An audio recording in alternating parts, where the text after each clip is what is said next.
Et bonsoir, bonsoir et bienvenue dans ce nouveau live de Planétéo. Je suis Théo et je vous accueille ce soir sur ma planète pour un nouveau live de lecture. Et oui, ce soir, et si on lisait Gatsby le Magnifique par Francis Scott Fitzgerald. C'est le premier live de lecture de cette année 2022. Ça me fait extrêmement plaisir de vous retrouver. Je suis impatient de reprendre.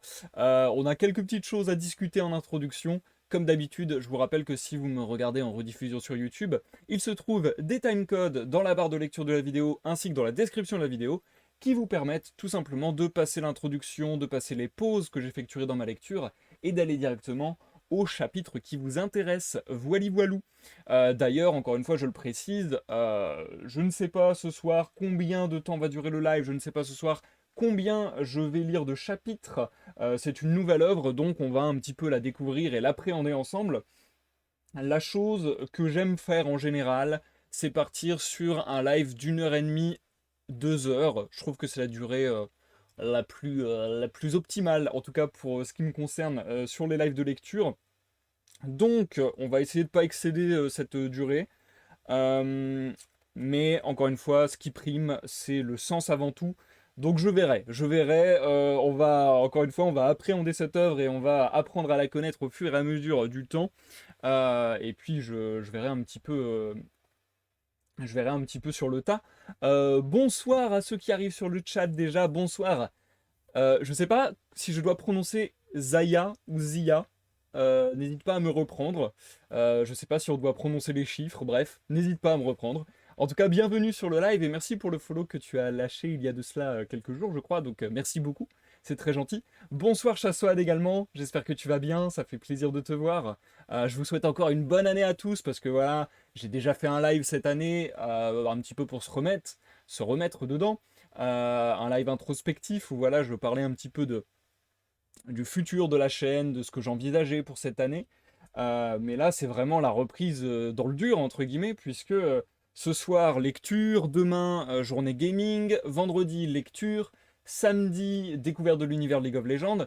Donc voilà, on va repartir sur un rythme logique, on va dire, un rythme régulier ou classique sur ma chaîne, sachant que pour cette année, pour ceux qui n'auraient pas suivi ce que j'ai lâché sur les réseaux sociaux ou ce dont on a parlé lors du live introspection, cette année, j'ai décidé d'avoir comme rythme de croisière, pour ce début d'année en tout cas, le créneau de lecture le mardi et le vendredi à 21 h qui ne bouge pas, ça y a aucun souci, ça reste là, c'est en place et ça restera je pense longtemps. Ensuite, le mercredi, j'ai décidé d'en faire une journée exclusivement gaming, mais de nouveau sur un créneau fixe, et cette fois-ci des longs créneaux puisque ça sera de 14 h à 19 h. Et enfin, le dernier créneau qui sera un peu un créneau fourre-tout, mais dans le bon sens du terme, parce que je considère que ce sont des émissions un petit peu hors normes, ou en tout cas voilà, spéciales par rapport à ma programmation habituelle, tout simplement. Donc le samedi à 21 h maintenant, il y aura une case dédiée pour ces émissions spéciales. La semaine passée, enfin samedi dernier du coup, c'était In My Head Introspection. Samedi qui arrive, ça sera découverte de l'univers de League of Legends. Samedi suivant, ce sera à l'abordage. Ensuite, ça pourra être des lives de musique, ça pourra être des lives d'improvisation, de tout un tas de choses en vérité. Donc voilà, de belles choses s'offrent à nous cette semaine, j'allais dire, mais non, cette année. En tout cas, ce début d'année, et je suis très très chaud. Si vous voulez en savoir plus sur la nouvelle programmation, les priorités que je me donne, parce que je rappelle que bah voilà, j'ai d'autres activités, d'autres projets, donc la chaîne Twitch c'est une chose, mais ce n'est pas la seule chose, pardon. Donc du coup, si vous voulez savoir quelles priorités je me donne pour ce début d'année et la suite, à savoir les projets que je me donne pour cette année, le plus intéressant c'est d'aller écouter la vidéo d'introspection qui est déjà disponible en rediffusion sur YouTube. Bonsoir Sarah Drew et merci de nous rejoindre. Merci également pour le follow. Je vais refaire un petit tour parce que j'ai eu des nouveaux follow pendant que j'étais en off. Donc merci à Sarah Drew, à Xakami, j'espère bien prononcer les pseudonymes. Encore une fois, désolé si ce n'est pas le cas. Merci à Véchabret également d'avoir follow. Ça me fait extrêmement plaisir. J'espère également que le son est correct puisque voilà, c'est toujours ma petite hantise, c'est toujours mon petit trac à chaque fois que je reprends les lives de me dire merde, est-ce que techniquement tout est réglé, tout est calé, ou est-ce que c'est parti en couille. Sachant que je trouve particulièrement que mon PC a tendance à beaucoup souffler ces derniers jours. Ce qui n'est pas pour littéralement me broyer le moral, me broyer le cerveau, me broyer tout ce que l'on peut broyer en moi. Donc voilà, j'espère que ça s'entend pas au micro, j'espère que la qualité sonore est au rendez-vous. Si vraiment ça laissait à désirer, n'hésitez pas à me le faire savoir dans le chat et j'essaierai d'ajouter des filtres sur ma voix. Tant pis, ça changera peut-être un petit peu l'intonation de ma voix et ainsi de suite, mais au moins ça aura l'effet, j'espère, escompté de retirer le souffle du ventilo en fond. Voilà, voilou. Je vous invite à vous installer, chers amis, à prendre à manger, à boire, à vaquer à vos occupations en toute quiétude, peu importe ce que vous êtes en train de faire en m'écoutant, en fait. Hein. Santé à tous. Je vous souhaite surtout de passer un agréable moment en ma compagnie.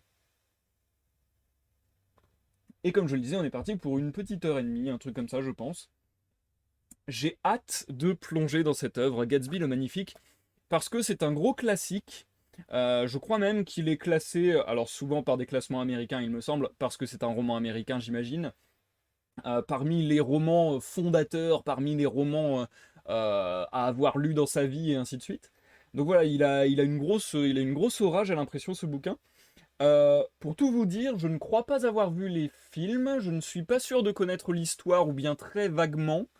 J'ai même un doute sur est-ce que je l'ai déjà lu ou pas, pour vous dire, ce qui n'est pas forcément bon signe à vrai dire, mais il me semble que j'ai tenté de le lire à une époque, et pourtant j'en ai aucun souvenir.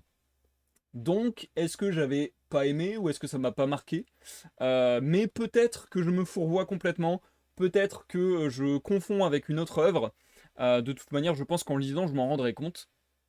Donc voilà, je pense que c'est une découverte, mais j'en suis point sûr. Et du coup, qu'est-ce que j'allais dire également sur cette œuvre? Oui, il y a aussi autre chose qui m'amuse sur cette œuvre, une petite anecdote, mais bon, j'espère qu'elle n'est pas de mauvais augure. C'est que tout simplement, dans le film Man on the Moon, un film avec Jim Carrey, ceux qui sont là depuis longtemps savent que c'est mon acteur favori, bref. Donc avec Jim Carrey qui incarne le rôle d'Andy Kaufman, un humoriste qui a existé dans la vraie vie. Et donc, Andy Kaufman avait pour habitude, dit la rumeur, mais je pense que c'est vrai, avait pour habitude, alors comment vous expliquer la chose? En fait, il a commencé à faire un rôle dans une série, et du coup, la célébrité l'a un peu assailli, et il en avait un peu marre. Ce qui s'est passé, c'est que lorsqu'il faisait ses spectacles d'humour dans des salles de spectacle, dans des théâtres, je sais pas exactement, eh bien, le public réclamait à ce qu'il fasse le personnage de sa série télé. Et lui, ça le saoulait, parce que lui, il voulait juste faire son spectacle d'humour, enfin bon, bref. En tout cas, sa performance, parce que d'ailleurs, je sais même pas s'il aurait apprécié qu'on dise spectacle d'humour, mais bon, bref. Je vais pas entrer trop dans le détail. Et donc, si le public insistait trop et l'emmerdait trop, en fait, entre guillemets, eh bien, tout simplement, il ne faisait pas son spectacle, il allait dans les coulisses, il prenait Gatsby le Magnifique de Francis Scott Fist. Pardon, Fist? Non, on veut pas Fist. Fitzgerald. C'est archi dur à dire, je me prends les pieds tout le temps. Bref. Euh, eh bien, il prenait Gatsby et il le lisait pour punir son public, entre guillemets. Il le lisait du début à la fin et il se retrouvait avec la voix complètement fracassée à la fin du spectacle. Donc, je me dis, est-ce qu'il aimait beaucoup l'œuvre et du coup ça le dérangeait pas de le lire en entier et ainsi de suite et c'est pour ça qu'il l'avait à disposition et ainsi de suite? Ou est-ce qu'au contraire, il avait planifié la chose vraiment comme une punition en se disant c'est vraiment une œuvre terrible et ça va faire chier tout le monde? Je sais pas trop comment il voyait la chose ou bien simplement il prenait comme punition le fait de voilà, au lieu d'incarner son personnage, de dire bon bah ok, vous avez pas été sage, je vais vous lire un bouquin de bout en bout, d'une traite à la place du spectacle. Je sais pas trop comment il fallait le prendre, mais bon, c'est l'une des seules anecdotes que j'ai sur Gatsby le Magnifique. Et du coup, ça me met dans un mood, pas d'appréhension, mais de grande curiosité en fait. Où je me dis, merde, est-ce que je vais vraiment apprécier ou est-ce que je vais vraiment détester? Euh, Certainement que ça sera plus nuancé que ça, je l'espère. Et certainement qu'on sera dans un entre-deux. Mais ouais, j'ai vraiment hâte de voir de quoi il en retourne. Vraiment très hâte. Alors, c'est un classique, mais je sais pas du tout de quoi il parle. Bah voilà, comme ça, on va découvrir ça ensemble, Sarah. Et dans tous les cas, juste à avoir cette idée, c'est génial, je suis complètement d'accord. Franchement, je vous conseille le film Man on the Moon sur Andy Kaufman, je le trouve très très intéressant. Soit il l'aimait, soit il l'a détesté. Oui, je pense qu'on peut dire ça à Strabloom en effet. Et bienvenue sur le live, merci de ta présence, ça fait plaisir. Ça fait plaisir de voir des nouvelles têtes. Je pense qu'il y a de fortes chances que vous veniez tous du nouveau Discord lecture Twitch, j'imagine, créé par Aller à la Bibli. Donc j'en profite pour le redire, j'en ai parlé lors de mon dernier live, mais je le redis, si les lives de lecture vous intéressent, sachez que Aller à la Bibli a créé un Discord qui se nomme Lecture Twitch, sur lequel vous trouverez une corporation, non pas du tout, mais en tout cas un regroupement de plusieurs streamers faisant de la lecture. Donc bah, c'est très marrant parce que pendant longtemps j'ai cru que j'étais seul. En vrai, en vérité je pense que j'étais seul pendant longtemps entre guillemets, avec des énormes guillemets partout, parce que ça commence à faire pas mal d'années que je fais ça. Mais je me tenais fréquemment au courant d'éventuels autres streamers. Et en fait, j'en trouvais très très peu. Donc peut-être aussi que c'est pas facile à trouver, tout simplement pas facile à rechercher. Mais j'en trouvais très très peu et souvent ceux que je trouvais arrêtaient très rapidement. Alors que là, bah, à mon grand étonnement, on est déjà plus d'une dizaine, je crois. Donc ouais, il y a des gens qui font de la lecture et si ça vous intéresse, vous avez certainement de quoi aller piocher là-bas. Voilou. Ah bah du coup Sarah, bah, je suis heureux que le Discord ait permis de faire des trouvailles à chacun. Et ouais franchement c'est marrant, j'ai hâte de prendre un peu mes pras ouais, mes pas, mes traces et d'un peu discuter avec les autres streamers etc. Voir tout simplement avec les communautés de chacun. Mais c'est vrai que bah, encore une fois je me pensais assez esseulé, donc c'est assez interloquant et ça donne envie de voir. Ça donne envie de voir. Je ne connais pas du tout, moi j'avais relu Gargantua avec tes rediffs, mais sur YouTube j'ai un autre pseudo. Après c'est vrai que c'est super bien les lectures. Oh, d'accord, merci à Strabloom du coup d'avoir fait l'effort en quelque sorte de passer des rediffs YouTube à Twitch. Pas tout le monde le fait et ça me fait toujours plaisir. Je sais pas, je trouve ça hyper gentil en fait d'avoir la curiosité de faire ça. Bref. Je commence à beaucoup, beaucoup, beaucoup, beaucoup bavarder.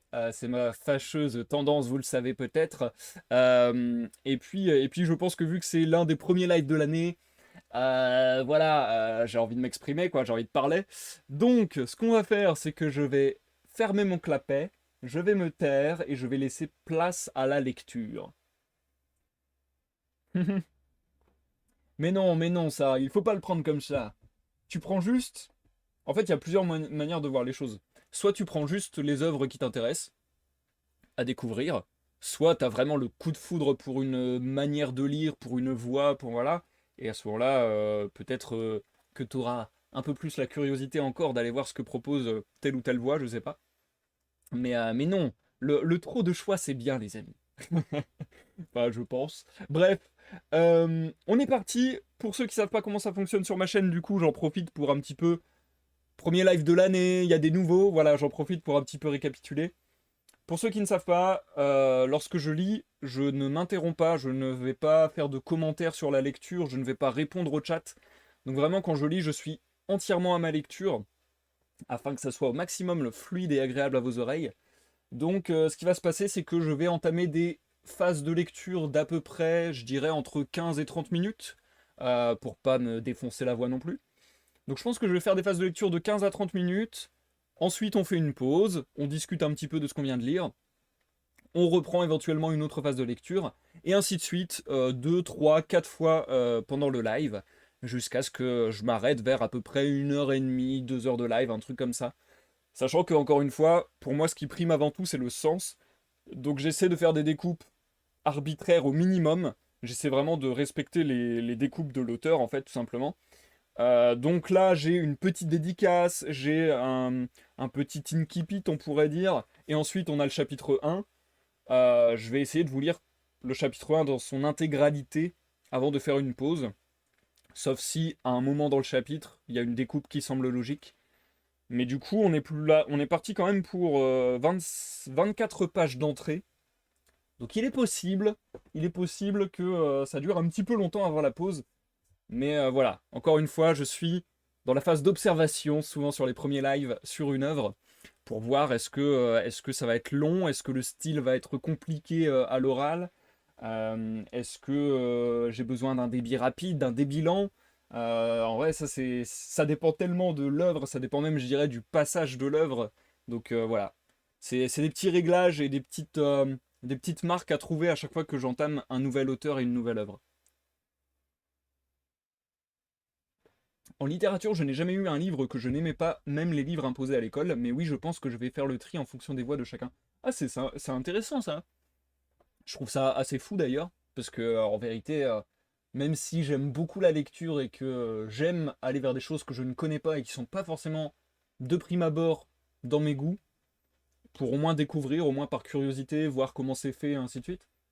Il y a quand même quelques œuvres où j'ai vraiment eu un truc butoir et où ça m'a rebuté complètement. On va pas parler de Flaubert. Bref, on part sur la lecture. Je te souhaite une bonne écoute, Sarah, bonne écoute Astra Bloom, bonne écoute Zia et bonne écoute Chassoad. Bonne écoute à tous ceux qui seraient dans l'ombre du chat ou en rediffusion sur YouTube. Et comme je vous le disais, je vous reprends tout à l'heure pour la pause. On est parti. Oh, le stress, le trac de réentamer une lecture, encore une fois. Ça me fait toujours un petit truc. Allez, on est parti. Gatsby le Magnifique de Francis Scott Fitzgerald. De nouveau pour Elsa. Ok, ok. Je vous ai pas dit ça. Je fais un faux départ, attendez. Hop, hop. Comme ça, je verrai à l'ardive que je dois faire le timecode ici. Hello Dimal, bienvenue. T'arrives juste au moment où je commence et où je me fail. Déjà, j'ai envie de bien prononcer Fitzgerald. J'arrive pas à le dire. Fitzgerald. C'est un truc de ouf. Et surtout, voilà, je voulais vous préciser, la dédicace, c'est de nouveau pour Zelda, et pas Elsa. Zelda, il me semble que c'est la fille de Francis Scott Fitzgerald. Et ensuite, l'Inkipit, c'est un petit poème de Thomas Park d'Invilliers, et on a une note qui nous dit que c'est un personnage du premier roman de Francis Scott Fitzgerald, L'Envers du Paradis. On peut donc légitimement penser que ce poème est de Fitzgerald lui-même. Voilà. On est bon cette fois-ci. Je vous ai dit toutes les infos préliminaires. Let's go. Gatsby le Magnifique, écrit par Francis Scott Fitzgerald. De nouveau, pour Zelda. Coiffe-toi donc du chapeau d'or, si ça doit l'éblouir. Si tu sais bondir comme un acrobate, fais-le devant elle. Qu'elle s'écrie enfin « Ô amant coiffé d'or, amant au bond d'acrobate, tu dois être à moi. » Thomas Park d'Invilliers. Chapitre 1. Dès mon âge le plus tendre et le plus facile à influencer, mon père m'a donné un certain conseil que je n'ai jamais oublié. Chaque fois que tu te prépares à critiquer quelqu'un, m'a-t-il dit, souviens-toi qu'en venant sur Terre, tout le monde n'a pas eu droit aux mêmes avantages que toi. Il n'a rien dit d'autre, mais il existait entre nous une complicité si rare que nous nous comprenions à demi-mot, et j'ai su qu'il sous-entendait beaucoup plus qu'il n'en exprimait. Depuis, je m'efforce de réserver tous mes jugements, habitude qui a conduit vers moi de nombreuses natures singulières et m'a rendu victime de quelques raseurs aguerris. Un esprit fragile décèle très vite ce trait de caractère lorsqu'il se manifeste chez un individu normal, et de lui-même, il vient s'y attacher.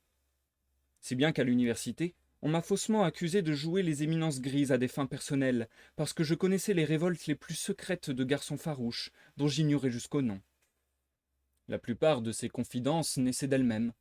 Je faisais souvent semblant de dormir, de réfléchir profondément, ou j'affectais une frivolité agressive dès que je devinais à quelque signe indiscutable qu'un aveu intime pointait à l'horizon.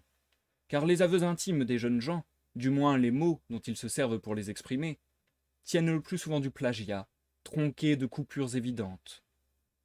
Réserver son jugement est une preuve d'espoir infini. J'ai toujours un peu peur d'être injuste si j'oublie ce que sous-entendait mon père avec un certain snobisme, et que je répète avec le même snobisme. Le sens des usages les plus élémentaires n'est pas distribué de façon équitable à la naissance. Après avoir fait un tel étalage de ma tolérance, je suis bien obligé d'avouer qu'elle a des limites. Chacun est libre de fonder son comportement sur le rocher le plus inébranlable ou les sables les plus mouvants. Mais passé un certain point, je me moque de savoir sur quoi ils se fondent. Quand je suis revenu de la côte Est, à l'automne dernier, j'aurais presque souhaité que le monde soit en uniforme et se tienne à jamais dans une sorte de garde-à-vous morale.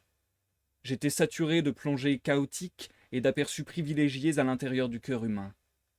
Seul Gatsby, l'homme qui donne son nom à ce livre, échappait à cette réaction. Gatsby, qui représente pourtant tout ce que je méprise le plus sincèrement. Si la personnalité se traduit par une suite ininterrompue d'actions d'éclat, il devait y avoir en lui quelque chose de magique, une prescience suraiguë des promesses de l'existence, comme s'il était relié à l'une de ces machines ultrasensibles qui détectent la moindre secousse sismique à 10 000 miles de distance. Cette sensibilité n'a rien à voir avec l'émotivité apathique qu'on nomme pompeusement tempérament créatif. C'était un don prodigieux pour l'espoir, une aptitude au romanesque que je n'avais encore rencontrée chez personne, et que je ne pense pas rencontrer de nouveau. Non, Gatsby s'est montré parfait jusqu'à la fin. C'est ce dont il était la proie, les remous dégradants qu'entraînait le sillage de ses rêves, qui m'ont rendu sourd pour un temps au chagrin mort-né des humains et à leur transport si vite essoufflé. Ma famille occupe une place éminente dans notre ville du Middle West depuis 3 générations. Les Carraway forment une sorte de clan, et nous descendons par tradition des ducs de Buccleuch. Mais la branche de laquelle j'appartiens descend plus simplement du frère de mon grand-père, qui s'est installé ici en 1851, a pu s'offrir un suppléant pendant la guerre de sécession, et a créé cette entreprise de ferronnerie en gros que mon père dirige aujourd'hui. Je n'ai pas connu ce grand-oncle, mais il paraît que je lui ressemble, si l'on en croit du moins le portrait plutôt rébarbatif accroché au-dessus du bureau directorial. Diplômé de Yale en 1915, un quart de siècle jour pour jour après mon père, j'ai très vite été confronté à la tentative avortée d'expansion germanique qu'on appelle la Grande Guerre. J'ai pris un tel plaisir à cette union sacrée contre l'envahisseur qu'à mon retour je ne tenais plus en place. Le Middle West, que j'avais regardé jusque-là comme le cœur ardent de l'univers, m'évoquait soudain ses confins les plus déshérités. J'ai donc décidé de gagner la côte Est, pour y apprendre le métier d'agent de change. Tous les jeunes gens que je connaissais travaillaient chez un agent de change. J'en ai conclu que le marché parviendrait à nourrir un célibataire de plus. Mes oncles et tantes au grand complet ont alors discuté du problème, comme s'il s'agissait de choisir le meilleur des collèges, avant d'émettre un « bon ». Pourquoi pas réticent. Mon père s'est engagé à subvenir à mes besoins pendant 1 an, et après divers atermoiements, je suis parti pour l'Est, et pour toujours, pensais-je, au printemps de 1922. La sagesse voulait que je prenne une chambre en ville, mais il faisait déjà très chaud, et j'arrivais d'une région d'immenses pelouses et de parcs ombragés. Aussi, quand l'un des collègues de l'agence m'a proposé de partager avec lui une maison, dans un village de la périphérie, j'ai trouvé l'idée admirable.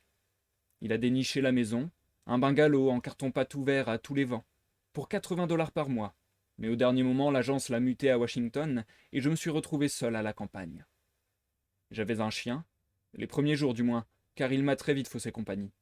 Une Dodge sans âge et une servante finlandaise qui retapait mon lit, préparait mon petit déjeuner et se marmonnait à elle-même, au-dessus du fourneau électrique, quelques aphorismes finnois. Après 2 ou 3 jours de complète solitude, un homme, plus fraîchement débarqué que moi, m'a arrêté un matin sur la route.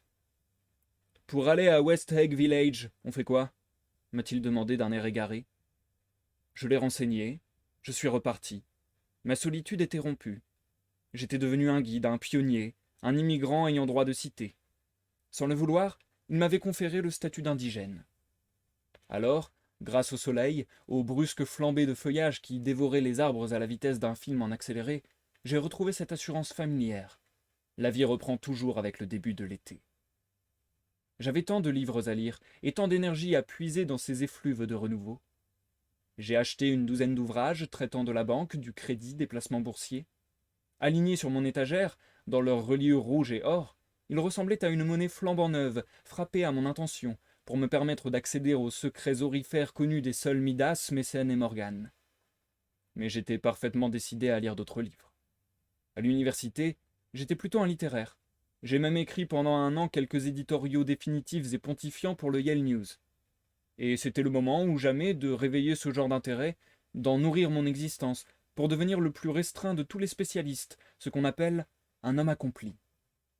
Après tout, et ce n'est pas une simple boutade, pour observer la vie sous le meilleur des angles, mieux vaut rester à la même fenêtre.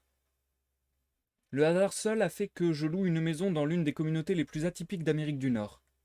Située sur cette île étroite et tapageuse qui prolonge New York vers l'est, elle compte, entre autres curiosités naturelles, deux excroissances côtières tout à fait insolites. Des œufs géants, jumeaux quant à la forme, à peine séparés par une aimable baie, qui sont venus se nicher là, à 20 miles environ de la ville, au bord de ce plan d'eau salée le plus domestiqué de l'hémisphère occidental, ce grand poulailler détrempé que le détroit de Long Island. Leur ovale laisse à désirer. Ils sont légèrement aplatis à la base, comme dans l'anecdote de Christophe Colomb. Mais leur ressemblance physique doit poser de sérieux problèmes aux mouettes qui les survolent. Ce qui frappe en revanche toute créature aptère, c'est que, volume et contour mis à part, ils sont totalement différents. J'habitais West Egg, le moins huppé des deux. Mais c'est un adjectif beaucoup trop superficiel pour définir leur bizarre et presque menaçante antinomie. Ma maison se trouvait à la pointe extrême de l'œuf, à 50 yards du détroit, coincée entre deux énormes bâtisses dont le loyer avoisinait 12 à 15 000 dollars par saison. Celle de droite était gigantesque à tout point de vue, minutieuse contrefaçon d'un hôtel de ville quelconque de Normandie, flanquée d'une tour d'angle, pimpante de jeunesse sous un duvet de lierre trop vif, d'une piscine en marbre et d'au moins 20 hectares de pelouses et jardins. C'était la demeure de Gatsby, ou plutôt, car je n'avais pas encore rencontré M. Gatsby à l'époque, la demeure de quelqu'un qui portait ce nom-là. La mienne était une offense pour l'œil, mais si insignifiante qu'on l'avait épargnée, ce qui me donnait droit à une vue sur la mer, à une vue fragmentaire sur la pelouse de mon voisin, et à l'entourage rassurant de quelques millionnaires. Le tout pour 80 dollars par mois. Sur l'autre rive de notre aimable baie, les façades blanches des palais d'East Egg, l'œuf le plus huppé, scintillaient en bordure de mer. Et l'histoire de cet été-là commence un certain soir où je m'y suis rendu en voiture, invité à dîner par les Buchanan. Daisy était ma cousine germaine, et j'avais connu Tom à l'université. Au retour de la guerre, j'avais passé 2 jours avec eux à Chicago. Entre autres exploits physiques, le mari de Daisy avait été l'un des ailiers les plus athlétiques que Yale ait compté dans une équipe de football. Un héros national en quelque sorte, l'un de ces garçons qui atteignent à 21 ans un tel niveau de réussite que tout ce qu'ils font par la suite a un arrière-goût d'échec. Sa famille était fabuleusement riche. À l'université déjà, on lui en voulait d'avoir tant d'argent. Et depuis qu'il avait quitté Chicago pour la côte Est, il vivait sur un pied à couper le souffle. Exemple. Il avait fait venir de Lake Forest une écurie de poneys dressés pour le polo. Difficile de croire qu'un homme de ma génération ait les moyens de s'offrir ça. Pourquoi la côte Est? Je l'ignorais. Après un an passé en France, sans raison précise, ils avaient erré d'un endroit à l'autre. Partout, les gens peuvent être riches ensemble et jouer au polo. Mais on s'est installé pour de bon cette fois, m'avait affirmé Daisy au téléphone. J'en doutais.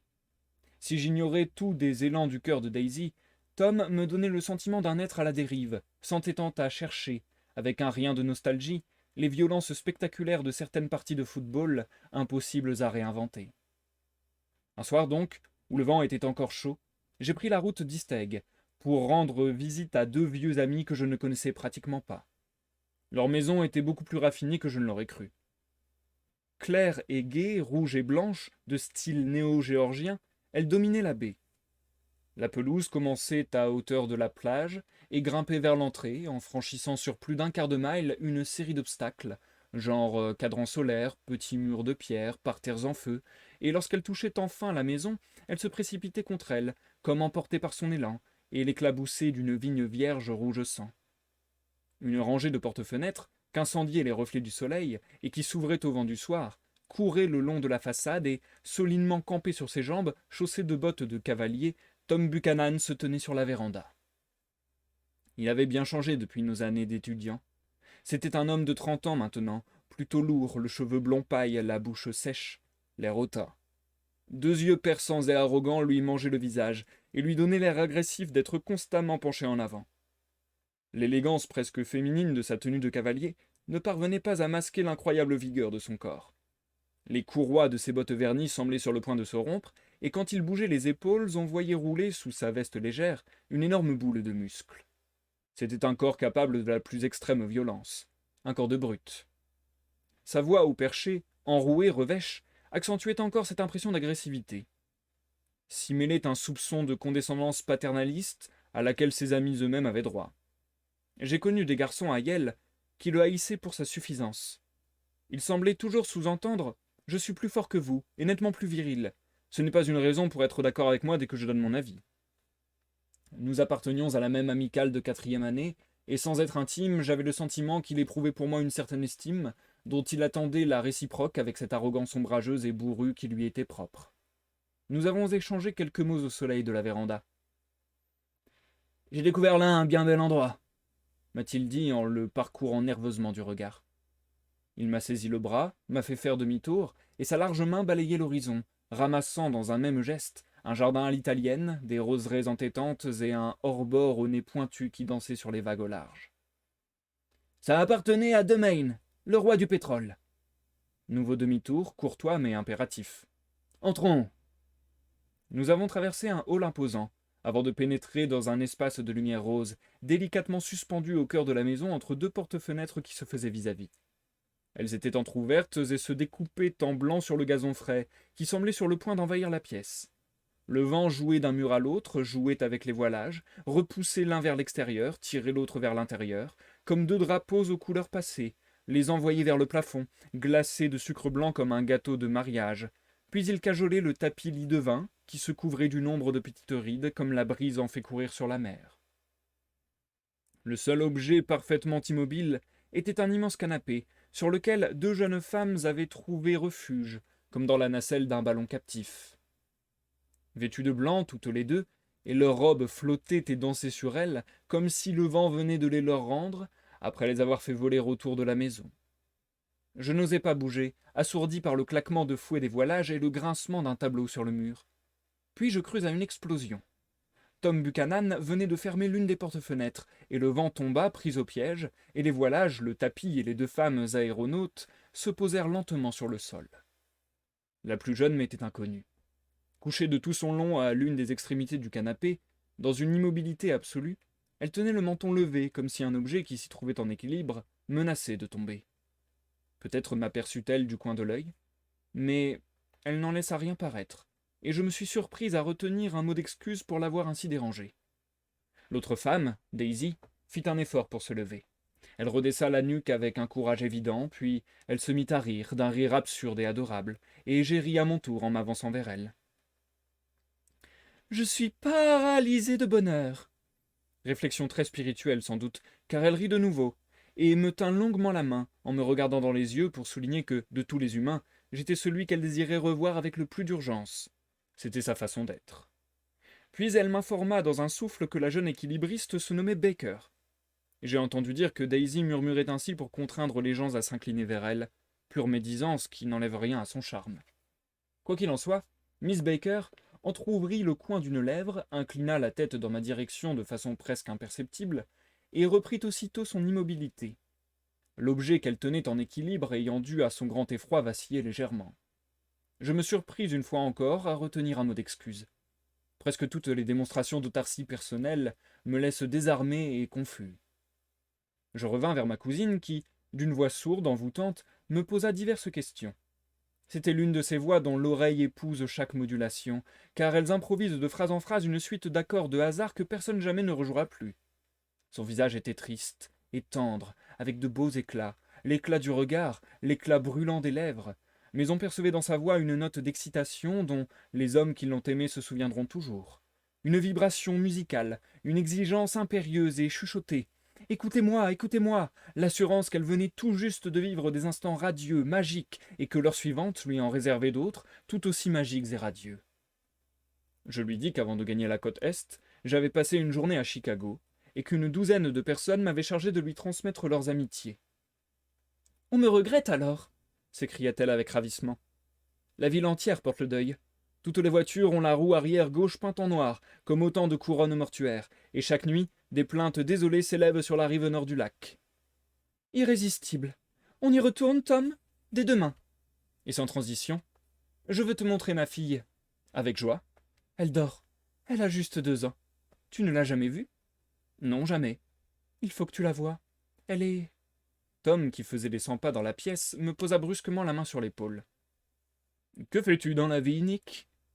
Je place des actions. Chez qui? Je donnai les noms. On connaît pas, dit-il d'une voix tranchante qui m'irrita. Tu connaîtras, Tom. Si tu restes sur la côte Est, tu connaîtras sûrement. Oh, rassure-toi, je reste. Il lança un bref coup d'œil à Daisy et revint vers moi comme s'il redoutait d'autres réactions. Je serais vraiment fou d'aller vivre ailleurs. Sur quoi Miss Baker aboya un absolument inattendu qui me fit sursauter. C'était le premier mot que je l'entendais prononcer. Qui dut la surprendre autant que moi, car elle eut un long bâillement, et par une série de torsions brèves et subtiles, parvint à se mettre debout. Je suis ankylosée, gémit-elle. Ça doit faire des siècles que je n'ai pas quitté ce canapé. Ne me regarde pas comme ça, protesta Daisy. Je t'ai proposé plusieurs fois d'aller faire un tour à New York. Pas pour moi, merci, dit Miss Baker en apercevant les 4 cocktails qu'on venait d'apporter de l'office. Je traverse une période d'entraînement intensif. Tom lui lança un regard sceptique. Vous? Il vida son verre d'un trait, comme s'il ne contenait qu'une simple gorgée d'alcool. Je ne comprendrai jamais comment vous obtenez des résultats pareils. Je regardai Miss Baker en me demandant quel genre de résultats elle pouvait obtenir. Je la trouvai très agréable à regarder. Longue, mince, la poitrine à peine esquissée, le buste d'autant plus raide qu'elle tendait les épaules en arrière comme un jeune élève officier. Son regard gris bleuté, gêné par le soleil, croisa le mien avec la même curiosité déférente, et j'eus l'impression d'avoir déjà vu ce visage. En photographie, tout au moins. « Vous habitez West Egg, me dit-elle avec un soupçon de hauteur. J'y connais quelqu'un. Moi, pour l'instant, personne. Vous devez connaître Gatsby. Gatsby? Quel Gatsby?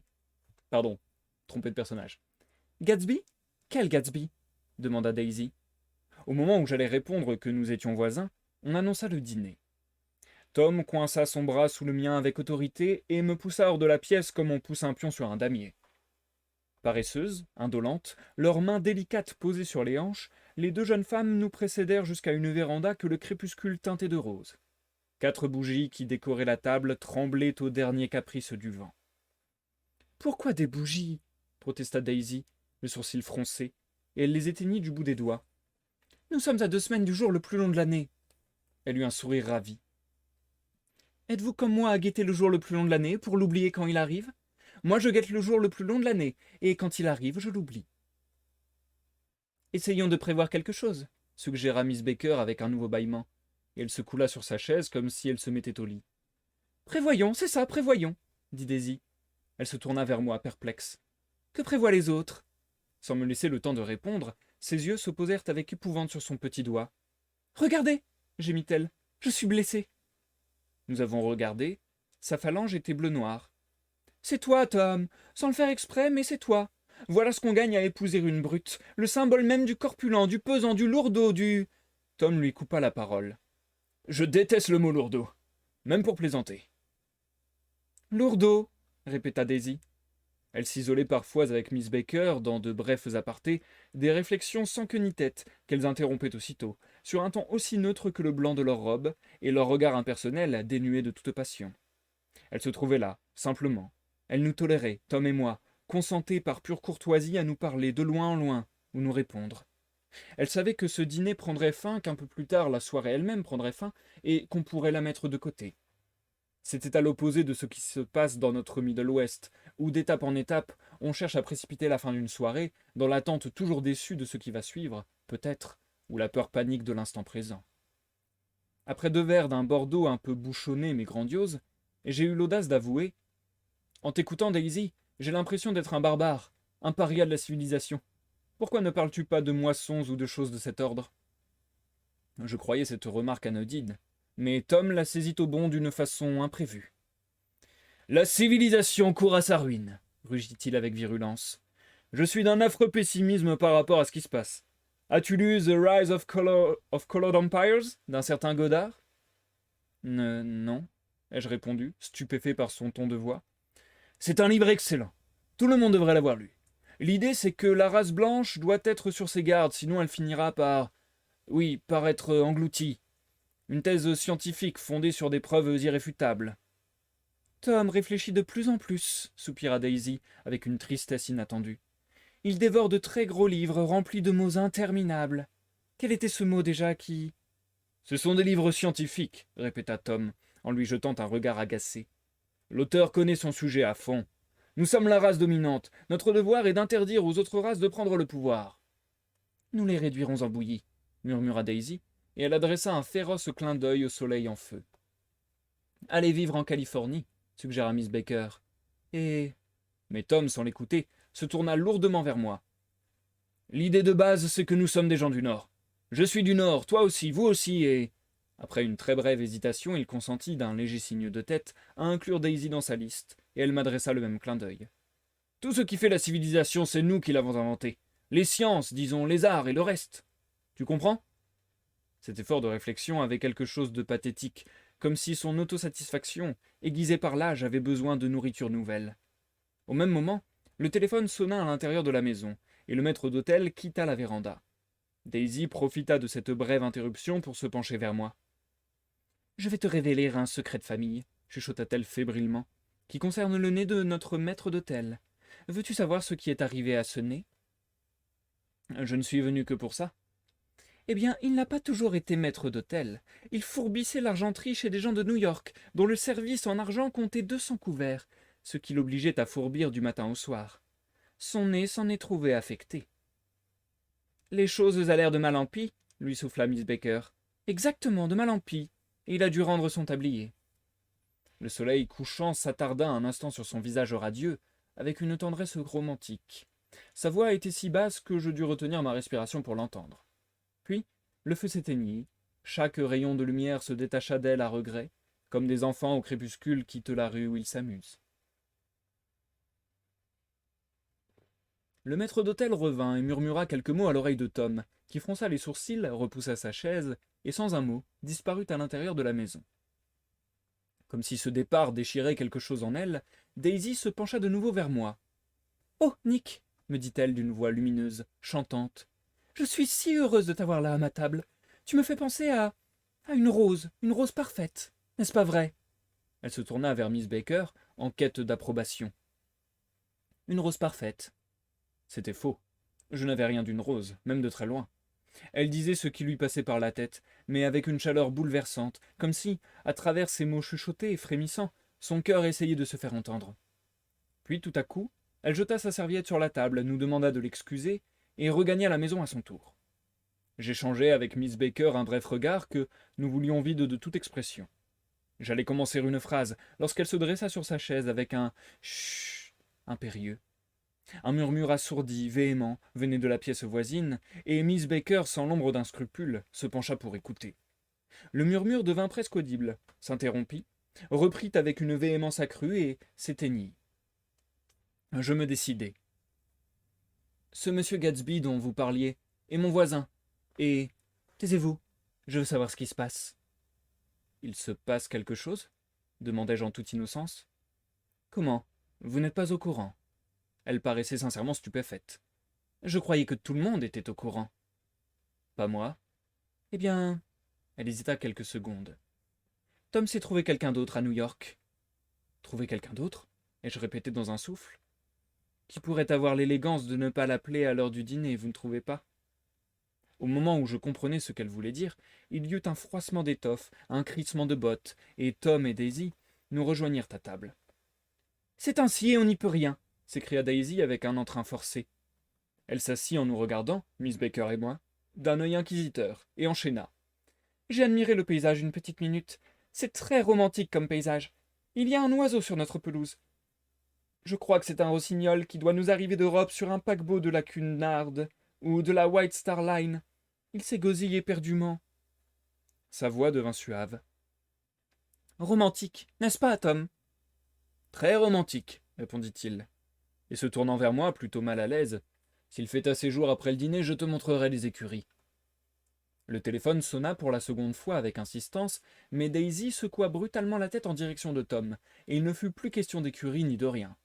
Les 5 dernières minutes de ce dîner ne m'ont laissé que des fragments de souvenirs. Il me semble qu'on a rallumé les bougies sans raison apparente, et je sais que j'aurais voulu regarder les autres dans les yeux, mais que j'évitais soigneusement leur regard.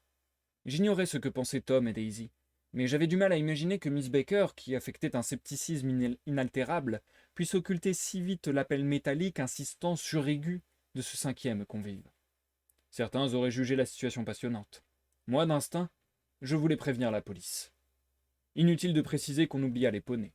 L'un suivant l'autre et séparés par quelques pouces de pénombre, Tom et Miss Baker émigrèrent vers la bibliothèque, pour je ne sais quelle veillée funèbre, tandis que, jouant les invités ingambes et durs d'oreille, je traversais avec Daisy un dédale de vérandas communicantes pour atteindre celle qui longeait la façade. Il faisait presque nuit. Nous nous sommes assis, côte à côte, sur une banquette en rotin. Daisy a pris son visage dans ses mains, comme pour en vérifier le charmant contour, et son regard s'est perdu peu à peu dans le velours du crépuscule. Je la sentais si bouleversée que j'ai tenté de la calmer en lui posant quelques questions à propos de sa petite fille. Nick, nous nous connaissons à peine, m'a-t-elle dit brusquement. Nous sommes cousins pourtant. Tu n'es même pas venu à mon mariage. J'étais encore mobilisé. C'est juste. Et après une hésitation. J'ai vécu des moments très difficiles, Nick, et je suis devenu d'un cynisme absolu par rapport à tout. Elle avait des raisons de l'être, de toute évidence. J'ai attendu, mais, voyant qu'elle n'ajoutait rien, je suis revenu avec maladresse vers sa petite fille. Elle parle, j'imagine, elle mange et tout ça. Pardon, je pense que c'est le narrateur qui parle. Elle parle, j'imagine. Elle mange et tout ça. Oui, oui. Elle me regardait, l'air absent. Écoute, Nick, j'ai envie de te répéter ce que j'ai dit à ta naissance. Ouah, ça y est, je commence à m'embrouiller, pardon, je reprends. Écoute, Nick, j'ai envie de te répéter ce que j'ai dit à sa naissance. Tu veux savoir ce que j'ai dit? Bien sûr. Tu comprendras mieux mes réactions par rapport à tout. Bon. Elle n'avait pas une heure. Tom était Dieu sait où. En me réveillant de l'anesthésie, j'ai eu l'impression que la terre entière m'avait abandonné. J'ai demandé à l'infirmière si c'était une fille ou un garçon. Elle m'a répondu une fille. J'ai tourné la tête et je me suis mise à pleurer. Parfait, ai-je dit. Je suis contente que ce soit une fille. J'espère qu'elle sera idiote. Pour une fille, c'est la meilleure place à tenir sur terre, celle d'une ravissante idiote. Elle poursuivit sur un ton pénétré. De toute façon, je pense que tout est horrible. Tout le monde le pense, les gens les plus évolués. Et je sais. J'ai été partout, j'ai tout fait, j'ai tout vu. Elle regarda autour d'elle avec une insolence hautaine, assez voisine de celle de Tom, et se mit à rire, un rire de mépris inquiétant. Snob! Dieu que je suis snob! Au moment précis où sa voix s'éteignait, sans plus chercher mon attention, ni vouloir me convaincre, j'ai su que rien de ce qu'elle avait dit n'était vrai.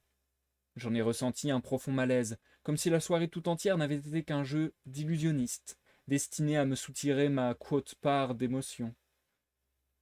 J'ai attendu, sûr de ne pas me tromper, et lorsqu'elle s'est tournée vers moi, il y avait sur son charmant visage une petite grimace d'ironie, confirmant qu'ils appartenaient, Tom et elle, à une franc-maçonnerie de très haut niveau, où la sélection est impitoyable. À l'intérieur de la maison, les lampes donnaient à la bibliothèque un éclat de fleurs pourpres. Tom et Miss Baker avaient pris place aux deux extrémités de l'immense canapé, et elle lui lisait le Saturday Evening Post. Les mots chuchotés, monocordes, s'enchaînaient comme une berceuse. Le reflet des lumières, très vif sur les bottes vernies de l'un, plus assourdi sur la chevelure d'automne de l'autre, glissait le long du magazine chaque fois qu'elle tournait la page, en crispant légèrement les muscles effilés de son bras. Elle leva la main, en nous voyant entrer, pour nous imposer un instant de silence. La suite au prochain numéro, dit-elle en reposant le magazine sur la table. D'une brève torsion du genou, elle se redressa et se mit debout. 10 heures, constata-t-elle, comme si elle venait de le lire au plafond. La gentille petite fille doit aller au lit. Jordan dispute le tournoi de golf demain, à Westchester, m'expliqua Daisy. Oh, vous êtes Jordan Baker. Je comprenais enfin pourquoi son visage m'était familier. Combien de fois ce regard d'aimable dédain m'avait-il toisé dans les suppléments sportifs illustrés des journaux d'Asheville, de Hot Springs et de Palm Beach. On m'avait raconté quelque chose à son sujet, une histoire délicate, déplaisante même, mais j'en avais oublié les détails depuis longtemps. Bonsoir, dit-elle à mi-voix. Tu me réveilles à 8 heures, Daisy, sans faute. Si tu promets de te lever. Je promets. Bonsoir, monsieur Carraway. À bientôt, peut-être. À bientôt sûrement, affirma Daisy. J'ai l'intention de vous marier. Nick, il faut que tu reviennes le plus souvent possible, et je m'arrangerai pour... Oh oui, pour vous ménager de longs tête-à-tête. Tu sais, vous bouclez par mégarde dans la buanderie, vous expédiez au large avec le hors-bord, enfin, ce genre de choses. Bonsoir, répéta Miss Baker du haut de l'escalier. Je n'ai pas entendu un mot. C'est une fille très sympathique, dit Tom après un instant de silence. Il ne devrait pas la laisser courir ainsi d'un bout à l'autre du pays. Qui ça, il demanda Daisy d'un ton sec. Sa famille. Pour toute famille, elle n'a qu'une tante qui doit avoir dans les 1000 ans. D'ailleurs, Nick va s'occuper d'elle. D'accord, Nick? Elle passera presque tous ses week-ends ici avec nous cet été. L'ambiance de cette maison lui fera le plus grand bien, j'en suis sûr. Tom et Daisy se dévisagèrent un moment sans rien dire. Je demandai très vite. Est-elle de New York? De Louisville. Nous y avons partagé nos candides années de jeunesse, nos merveilleuses et candides années. Tu as offert à Nick un petit entretien cœur à cœur sur la véranda, demanda Tom brusquement. Moi? Elle me regarda. De quoi avons-nous parlé? Je ne sais plus très bien. Des races nordiques, je crois. C'est ça, oui, je m'en souviens maintenant. Le sujet nous avait passionnés, et c'est la première chose qui... Ne crois pas tout ce qu'on te raconte, Nick, me dit Tom. J'ai répondu sans insister qu'on ne m'avait rien raconté du tout, et quelques minutes plus tard, je me suis levé pour partir. Ils m'ont raccompagné jusqu'à la porte et sont restés immobiles, l'un à côté de l'autre, dans un large faisceau de lumière. Attends, s'est écriée Daisy sur un ton péremptoire alors que j'embrayais. J'ai oublié de te demander quelque chose, c'est très important. On nous a dit que tu avais une fiancée dans le Middle West. Exact, a confirmé Tom en souriant. On nous a dit que tu étais fiancé. Pure calomnie. Je suis trop pauvre. On nous l'a pourtant affirmé, a insisté Daisy, qui, à ma grande surprise, ressemblait de nouveau à une fleur épanouie. 3 personnes différentes nous l'ont affirmé. C'est donc certainement vrai. Je savais à quoi il faisait allusion, mais je n'étais ni fiancé ni sur le point de l'être. Mon départ pour la côte Est s'expliquait en partie par des rumeurs qui publiaient déjà les bans à notre place. On ne rompt pas une longue amitié sur de simples rumeurs, mais je refusais d'un autre côté qu'elles me contraignent au mariage. J'étais sensible à l'intérêt que me portaient les Buchanan, qui rendaient leur fortune moins intimidante, mais je me sentais inquiet en reprenant la route, et un peu écœuré. Pour moi, Daisy n'avait qu'une chose à faire, prendre sa fille dans ses bras et quitter cette maison. Mais elle n'avait pas l'air d'y songer. Quant à Tom, le fait qu'il ait trouvé quelqu'un d'autre à New York me paraissait beaucoup moins surprenant que de le savoir déprimé par la lecture d'un livre. Quelque chose le poussait à venir grignoter dans les marges des vieux poncifs, comme si l'égotisme engendré par sa vigueur physique ne suffisait plus à combler les exigences de son cœur. On respirait déjà l'été aux terrasses des buvettes et dans les allées des stations-service, où les nouvelles pompes à essence d'un rouge flamboyant se dressaient dans des flaques de lumière. J'ai regagné mon domaine de West Egg, rangé ma voiture dans le hangar, et je me suis assis sur un vieux rouleau de jardin qui rouillait dans un coin. Le vent était tombé, libérant les voix de la nuit. Une nuit lumineuse, sonore. Des frôlements d'ailes dans les arbres et la note obstinée d'un orgue, comme si le trop-plein des vastes souffleries terrestres animait le cœur des crapauds. La silhouette d'un chat a traversé le clair de lune et, en tournant la tête, j'ai constaté que je n'étais pas seul. À 50 yards de moi environ, un personnage était sorti de l'ombre que dessinait la demeure de mon voisin, et debout, les mains dans les poches, il regardait la grenaille argentée des étoiles. Quelque chose dans la nonchalance de son attitude et l'assurance avec laquelle il foulait sa pelouse m'a conduit à penser que c'était M. Gatsby en personne, venu évaluer quelle superficie de notre ciel commun lui appartenait en propre. J'ai eu envie de l'appeler. Miss Baker avait parlé de lui au cours de la soirée, ce qui m'offrait une entrée en matière. Mais je m'en suis gardé, car il m'a soudain fait comprendre qu'il souhaitait être seul. D'un geste surprenant, il a tendu les 2 bras vers l'eau noire, et malgré la distance qui nous séparait, j'aurais pu jurer qu'il tremblait. J'ai regardé l'autre rive à mon tour, et je n'ai rien remarqué d'autre qu'une petite lumière verte, solitaire et lointaine, qui indiquait peut-être la pointe d'une jetée. Quand je suis revenu vers Gatsby, il avait disparu, et j'étais seul de nouveau dans l'obscurité impatiente. Et c'est la fin du chapitre 1, les amis. J'arrête pour le moment la lecture. Nous marquons une courte pause. Courte pause parce que je pense que je vais relire un petit peu plus quand même ce soir. On est à 1 heure de live, un truc comme ça. Ça a été quand même assez long, hein. Ça a été quand même assez long, 24 pages. Les pages sont quand même plutôt bien remplies. La police d'écriture assez petite, donc ça a été quand même assez long. Je vais regarder tout de suite le chapitre 2, combien de pages il fait. 53, donc ok, il fait moins de 20 pages. Ok, le chapitre 2 devrait être beaucoup plus facile, je pense. Enfin, beaucoup plus facile, beaucoup moins éprouvant parce que beaucoup moins long, tout simplement. Donc je pense que je vais lire le chapitre 2 et que ça sera tout pour le live du jour. En vrai, j'ai pas tout compris, mais j'aime bien le style, nous dit Sarah. Je trouve que le style est très cool, ouais. Je trouve qu'il est très très cool. Je trouve qu'il est vachement fluide. Et là, quand même, par rapport à d'autres lectures que j'ai pu faire en live, on arrive sur des lectures un peu plus modernes, en tout cas un peu plus contemporaines, même si on est encore à 100 ans de décalage, hein, parce que voilà, là, on parle d'un roman qui est publié, je crois, en 1925 ou 1926, un truc comme ça, et qui du coup nous trace une histoire dans les années folles, dans les années 20 en Amérique. Donc là, je trouve que c'est assez facile d'appréhender l'œuvre parce que justement, on est sur une œuvre relativement récente, avec des guillemets partout. Et donc, le vocabulaire est facilement compréhensible. Je trouve qu'il y a une certaine maestria quand même dans le style parce que vraiment, je trouve ça très très moderne. Euh, Il y a des mots un petit peu élitistes de ci de là et des mots qui me sont inconnus d'ailleurs. J'allais dire, c'est assez rare pour le signifier, mais il y a plein de mots que je connais pas, bien entendu. Mais là, quand même, je trouve qu'il y a un bon nombre de mots dont j'avais pas connaissance. Il y a un moment, il y avait apter ou un truc comme ça. Enfin, ouais. Il y a des mots que je connaissais pas du tout. Donc, malgré ce vocabulaire un petit peu recherché, un petit peu élitiste et tout, je trouve que c'est vachement accessible et que le ton est très proche d'une discussion qu'on pourrait avoir aujourd'hui, tout simplement. C'est pour ça que je trouve que le dialogue, notamment, est très très réussi. Euh, Autant la narration, étant donné la manière dont elle est agencée, c'est comme si le personnage de Nick Carraway, donc le narrateur, nous parlait directement. Donc pareil, il y a aussi ce ton parlé dans la narration, voilà, qui se ressent déjà. Mais je trouve que c'est encore plus poussé dans les dialogues et que c'est vachement bien écrit parce que le délire de, le délire de d'avoir des, en fait, d'avoir des dialogues réalistes n'est vraiment pas simple à mettre en place. Et là, je trouve que c'est extrêmement bien fait parce que les phrases sont coupées à des endroits logiques. C'est assez subtil en fait. Je trouve, c'est pas forcé. C'est pas en mode, je sais pas moi. C'est pas écrit. Oh, au fait, je voulais te dire.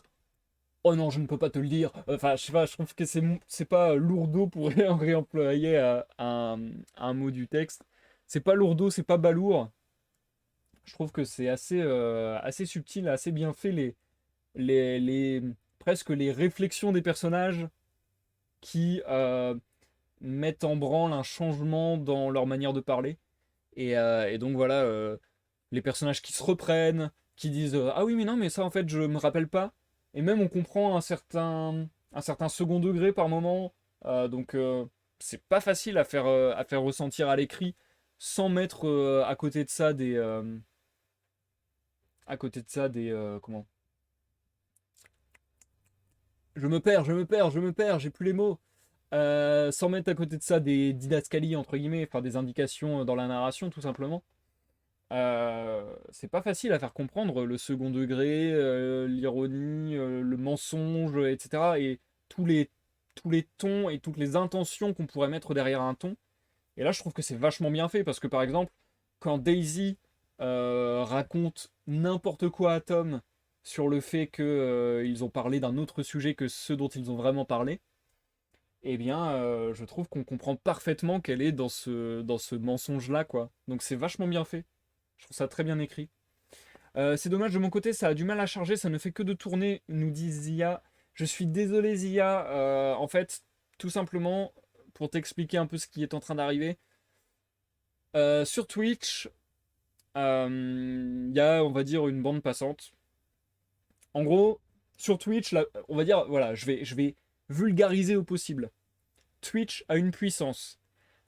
S'il y a plein de gens qui sont en train de streamer en même temps, ils vont donner la priorité de la qualité, de la puissance aux partenaires Twitch, etc. Moi, je suis pas. Donc, d'abord aux partenaires, ensuite aux affiliés, et ensuite à ceux qui sont ni partenaires ni affiliés. Donc, moi, étant affilié, et vu que en ce moment même, a priori, il y a énormément de gens qui sont en train de stream, et bien du coup, je n'ai pas la priorité, ce qui fait que mon live est capé à 720p. Donc c'est la seule qualité possible, c'est la qualité maximum que je propose avec mon stream, le 720p. Et donc vous ne pouvez pas baisser la qualité du stream, alors que s'il y avait moins de gens qui étaient en train de stream à l'heure actuelle, vous auriez la possibilité de mettre une qualité moins bonne pour me suivre. Donc voilà, désolé, j'y peux rien, c'est le fonctionnement de Twitch.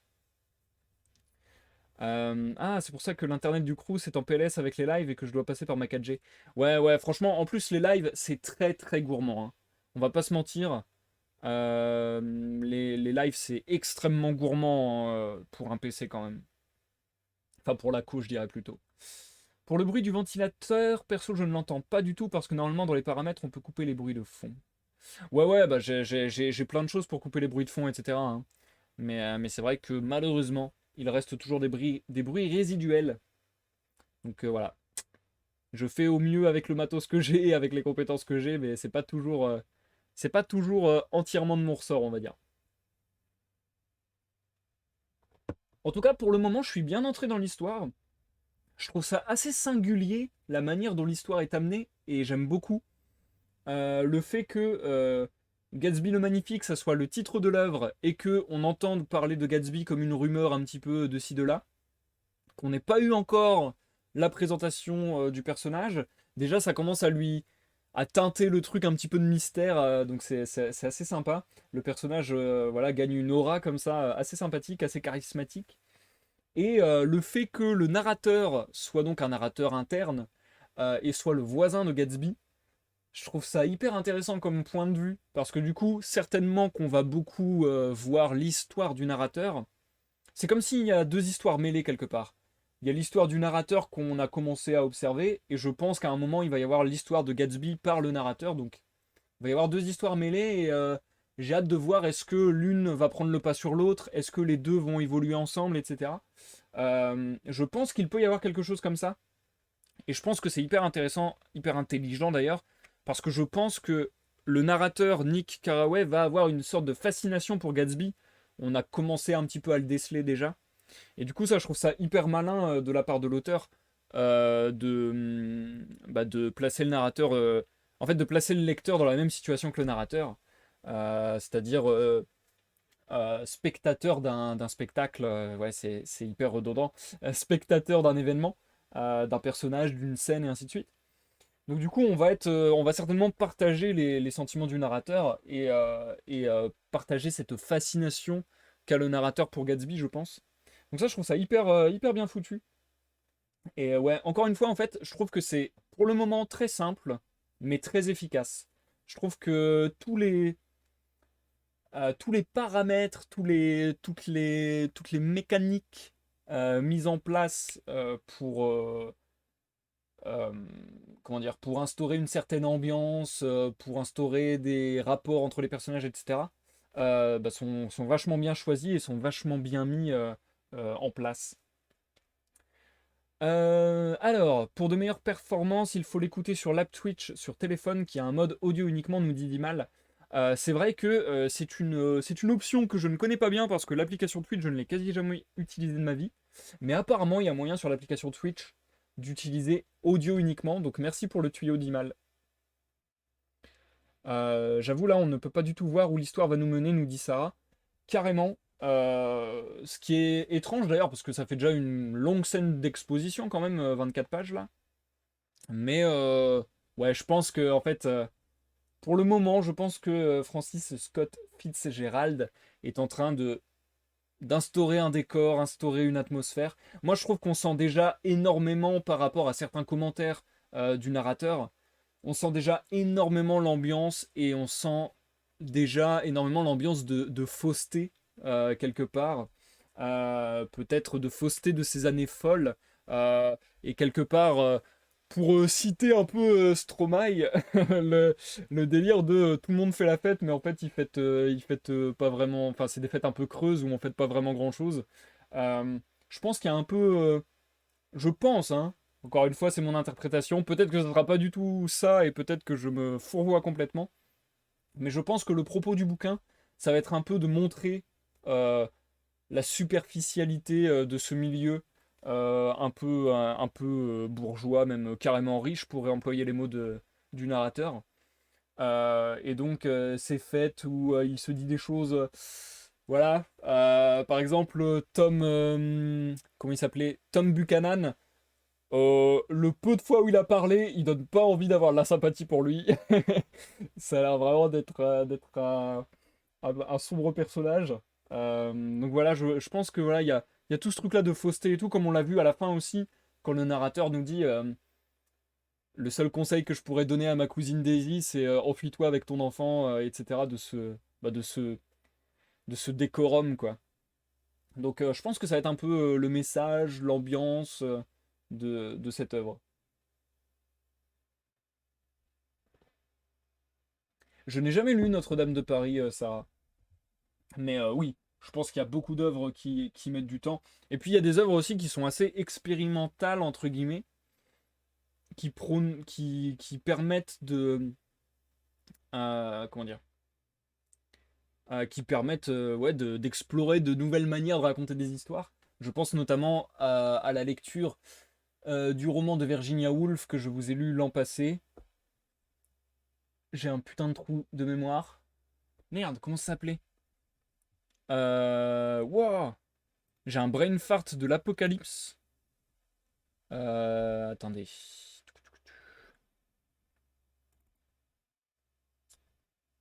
Tukutukutum, Mrs. Dalloway, voilà. Je trouve qu'il y a un peu d'ailleurs une ambiance Mrs. Dalloway de Virginia Woolf dans cette œuvre pour le moment. Par contre, Dimal, apparemment, j'ai pas la bonne prononciation d'après toi. J'ai essayé de me renseigner sur la prononciation. Buchanan, moi, ça me semble pas trop horrible. Excusez-moi s'il y a des prononciations qui laissent à désirer. Je fais de mon mieux, mais je peux pas avoir la science infuse sur tous les noms propres dans toutes les langues du monde. Mais ouais, Buchanan, j'ai l'impression d'avoir déjà entendu ça dans des films ou des séries, un mec qui s'appelle Buchanan. Ça me semble pas trop mauvais en prononciation. Peut-être me trompe-je. N'hésitez pas à me reprendre.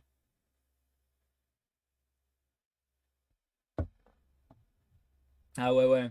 Bah, je pense que c'est la spécialité de Victor Hugo aussi, Sarah, de faire des longs chapitres sur des descriptions très précises. On se rappelle la lecture de L'Homme qui rit, avec des descriptions très précises de bateaux ou même de systèmes de navigation, il y avait quoi encore?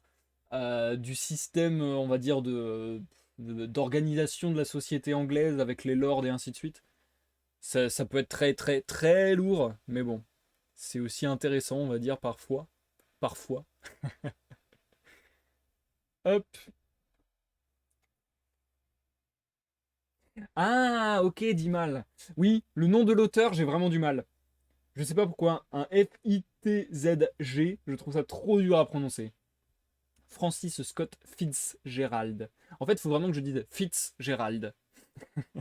Faut que je sépare le Fitz et le Gérald. Bref. Fitzgerald. Non, si je dis le Z comme un Z, je trouve que ça sonne trop mal. C'est pas comme ça, normalement, je pense. Je pense que c'est Fitz. Fitz. Comme je suis fit. Et Gérald. Bref, on est bon. J'ai encore beaucoup, beaucoup discuté lors de cette pause. J'ai l'impression de discuter plus que d'habitude. Désolé, désolé. On va se lancer dans la lecture du chapitre 2, si vous le voulez bien, les amis. Je change le titre du live très brièvement. Comme ça, moi, ça m'aide plus tard aussi. Bah, déjà, ça indique aux gens qu'on lit le chapitre 2. Et moi, ça m'aide pour plus tard les timecodes, etc. Hop. Je vous souhaite encore à tous et à toutes une bonne écoute. Je vais pas reciter les pseudos de tout le monde, mais ça me fait très plaisir que vous soyez aussi nombreux à jouer. Et puis que, bah, franchement, d'accueillir des nouveaux, ça me fait plaisir, ça me fait plaisir. Non, mais on aime bien blablater, nous aussi. Ah, j'aime bien blablater avec vous aussi, Sarah, mais c'est vrai que dans ma tête, je me dis toujours, c'est des lives de lecture. J'ai envie d'aller à l'essentiel, donc à la lecture, tu vois ce que je veux dire. Après, sur d'autres lives, ça me dérange moins de discuter davantage. Mais sur la lecture, je sais pas pourquoi j'aime bien aller à l'essentiel. Et puis ouais, encore une fois aussi en rediffusion sur YouTube, les gens parfois se plaignent que je parle trop. Il y a certaines personnes à qui ça plaît, d'autres qui s'en plaignent. Comme d'habitude, je ne saurais trop vous conseiller, comme je le dis à chaque début de vidéo, à chaque début de live, de vous rendre dans la description de la vidéo ou dans la barre de lecture de la vidéo. Il y a des timecodes, vous pouvez passer les moments qui vous emmerdent, et voilà, rien de plus simple. Allez, on se lance. Je vous souhaite à tous encore une fois une bonne écoute, que vous soyez sur le live Twitch ou sur la relief YouTube. Et à dans quelques minutes, j'aurais tendance à dire une vingtaine de minutes, quelque chose comme ça. Pour la fin du live, ce sera l'outro cette fois-ci. À tout à l'heure les amis.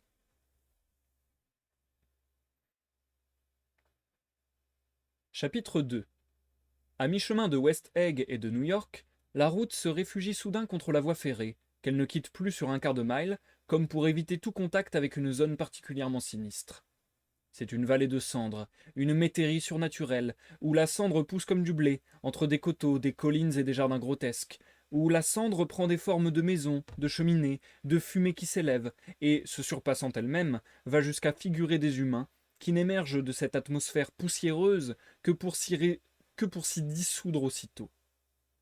Un convoi de wagons grisâtres glisse parfois sur des rails invisibles, exhale un soupir de fantôme et s'immobilise, et les hommes gris cendres, armés de pelles couleur plomb, le prennent d'assaut sans attendre pour en extraire un impénétrable brouillard qui camoufle à tous les regards leur mystérieuse activité.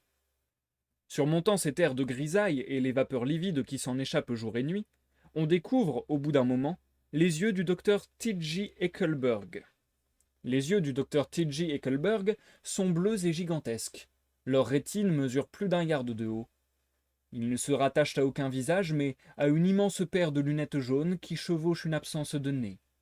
Un opticien à l'imagination délirante l'a sans doute posé là pour attirer la clientèle des banlieues de Queens. Puis, il a dû sombrer lui-même dans une cécité définitive, ou l'a oublié en partant. Et sous le soleil ou la pluie, ses yeux délavés, qu'on ne repeint plus depuis des années, continuent de couver rêveusement cette impressionnante décharge. La vallée de Cendre est bornée d'un côté par une petite rivière infecte, et quand le pont s'ouvre en deux pour livrer passage aux péniches, le train est obligé d'attendre, ce qui permet aux voyageurs d'admirer ce lugubre spectacle pendant une bonne demi-heure. De toute façon, il s'arrête toujours 1 minute ou 2 à cet endroit-là, ce qui provoqua ma rencontre avec la maîtresse de Tom Buchanan. Tout le monde savait qu'il en avait une. Ses amis supportaient mal qu'il entre avec elle dans les restaurants les plus fréquentés, l'installe à une table et s'en aille bavarder avec les uns et les autres. J'étais curieux de la voir, je l'avoue, mais pas du tout de faire sa connaissance, et je l'ai faite. Une après-midi, j'avais pris le train pour New York avec Tom, et quand nous nous sommes arrêtés près des monticules de cendres, il s'est levé, m'a saisi par le coude et m'a presque éjecté du wagon. « On descend » m'a-t-il dit, et c'était un ordre. « Je vais te présenter ma petite femme. » Il sortait sans doute d'un déjeuner largement arrosé, car cette mise en demeure de l'accompagner frôlait la violence, et impliquait, avec sa morgue habituelle, que je n'avais rien de mieux à faire pour un dimanche après-midi. J'ai franchi derrière lui un passage à niveau d'un blanc sale, et nous avons rebroussé chemin sur une centaine de yards, sous l'œil inquisiteur du docteur Eckelberg. Le seul bâtiment en vue était un petit immeuble de briques jaunes, posé à l'angle du désert, longé par une amorce de grands rues qui se perdait dans le néant. Il comportait 3 boutiques. La première était à louer, la seconde abritait un restaurant ouvert la nuit, auquel conduisait une piste de cendres, la troisième un garage. Réparation, George B. Wilson, achat et vente de voitures. J'ai suivi Tom à l'intérieur. C'était sordide et nu, sans autre voiture qu'une épave de Ford couverte de poussière, échouée dans un coin. J'ai cru d'abord qu'il s'agissait d'un faux-semblant, que cette apparence de garage cachait de somptueux et romantiques pieds-à-terre. Mais le garagiste en personne est sorti d'un petit bureau, en s'essuyant les mains à un chiffon. C'était un homme blond, déprimé, souffreteux sans grand charme.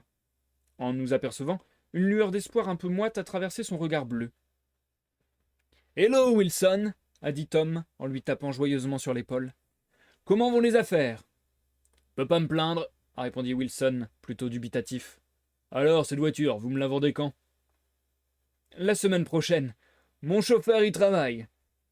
Travaille bien lentement, trouvez pas? Pas du tout, a répondu Tom d'un ton sec. Si vous le prenez sur ce ton, je ferais mieux de la vendre ailleurs. Non, non, c'est pas ce que je voulais dire, a protesté Wilson. Je voulais simplement. Il s'est interrompu. Tom regardait autour de lui avec nervosité. J'ai alors entendu un pas dans un escalier, et les contours d'une femme assez forte sont venus masquer la lumière du bureau. 35 ans environ, manifestement corpulente, mais elle supportait ce trot d'embonpoint avec une sensualité naturelle, comme savent le faire certaines femmes. Surmontant une robe à pois en crêpe de chine bleu nuit, son visage n'avait ni éclat ni trace de beauté, mais il émanait d'elle une énergie vitale qu'on percevait d'instinct, comme une braise sous la cendre, une tension de tout le corps prêt à s'enflammer. Elle sourit doucement, et sans égard pour son mari, le traversant comme s'il n'était qu'un fantôme, elle vint prendre les mains de Tom et le regarda dans les yeux.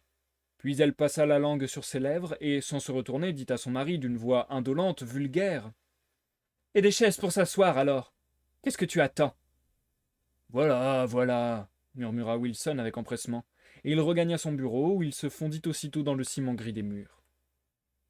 Un voile de poussière blanchâtre couvrait tout ce qui l'entourait, ses cheveux blonds, ses vêtements, absolument tout, sauf sa femme, qui se serra contre Tom. « Je veux te voir, » dit-il d'un ton autoritaire. « Tu prends le prochain train. »« D'accord. Je te retrouve à la sortie des quais, près du kiosque à journaux. » Elle hocha la tête et se recula au moment précis où George Wilson sortait du bureau avec 2 chaises. Nous l'avons attendu à l'écart sur la route. C'était à quelques jours de l'Independence Day.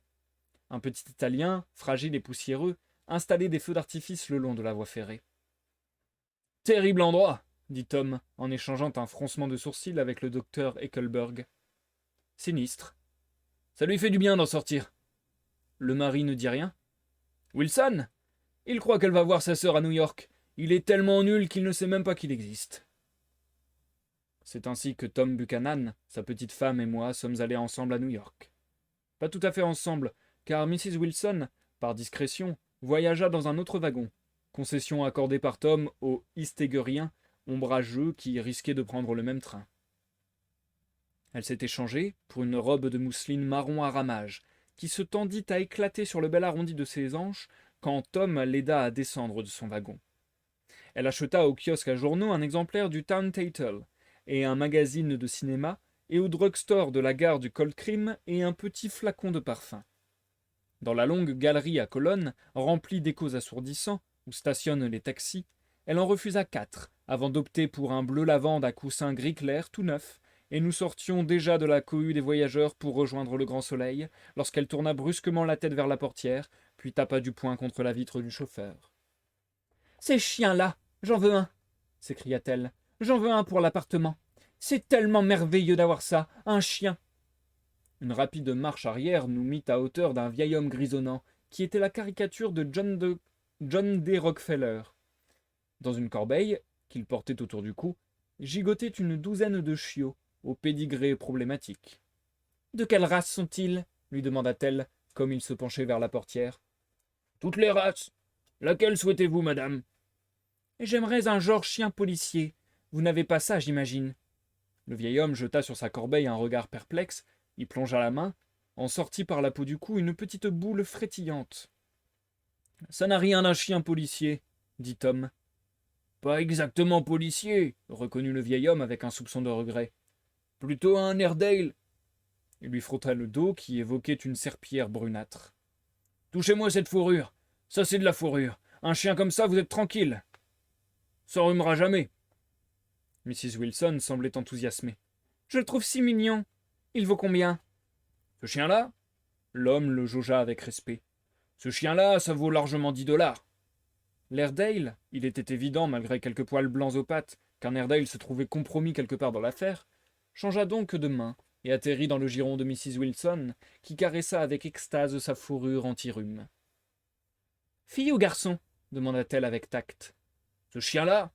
Un garçon. »« Une femelle, » trancha Tom. « Voilà votre argent. Vous pourrez vous en racheter 10 avec ça. » Et nous avons gagné la 5e avenue, si chaude et paresseuse en ce début d'été, d'une douceur si pastorale que j'aurais trouvé naturel de voir un troupeau de moutons tourner brusquement le coin de la rue. Attendez, ai-je dit.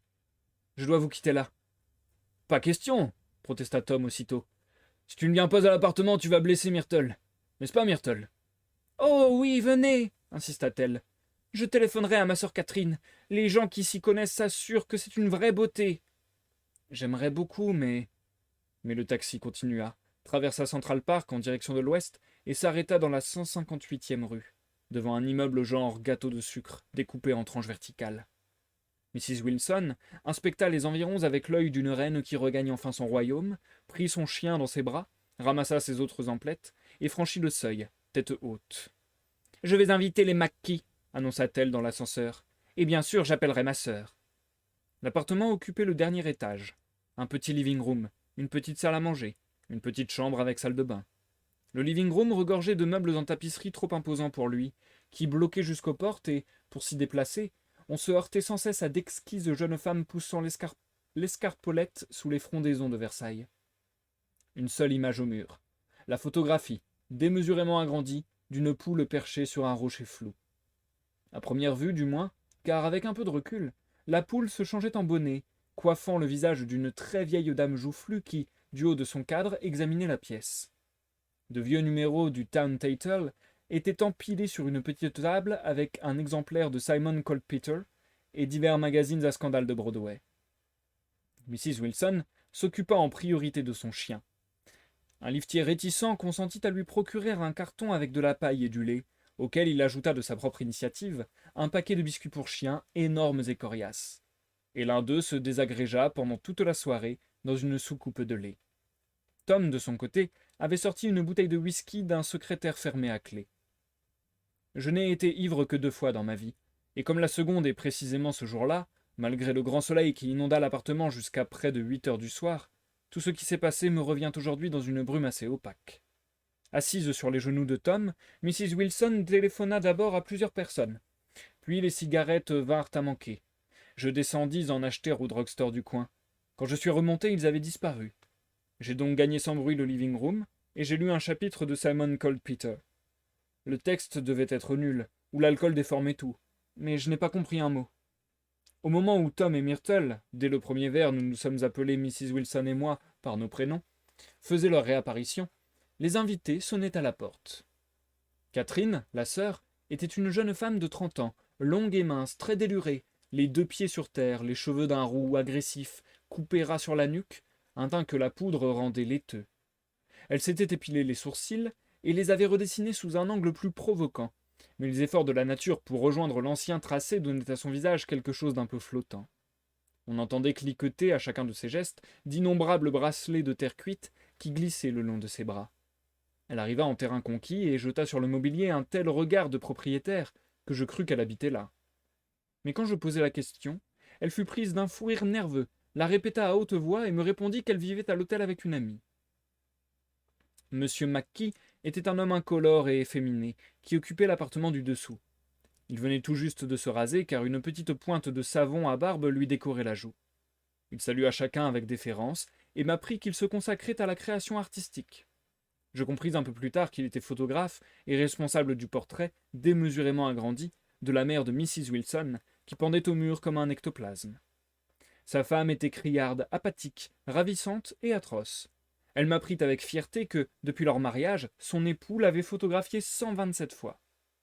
Mrs. Wilson, qui s'était changée de nouveau, arborait une robe de cocktail en taffetas crémeux, d'une coupe très élaborée, qui froufroutait avec constance dès qu'elle se déplaçait.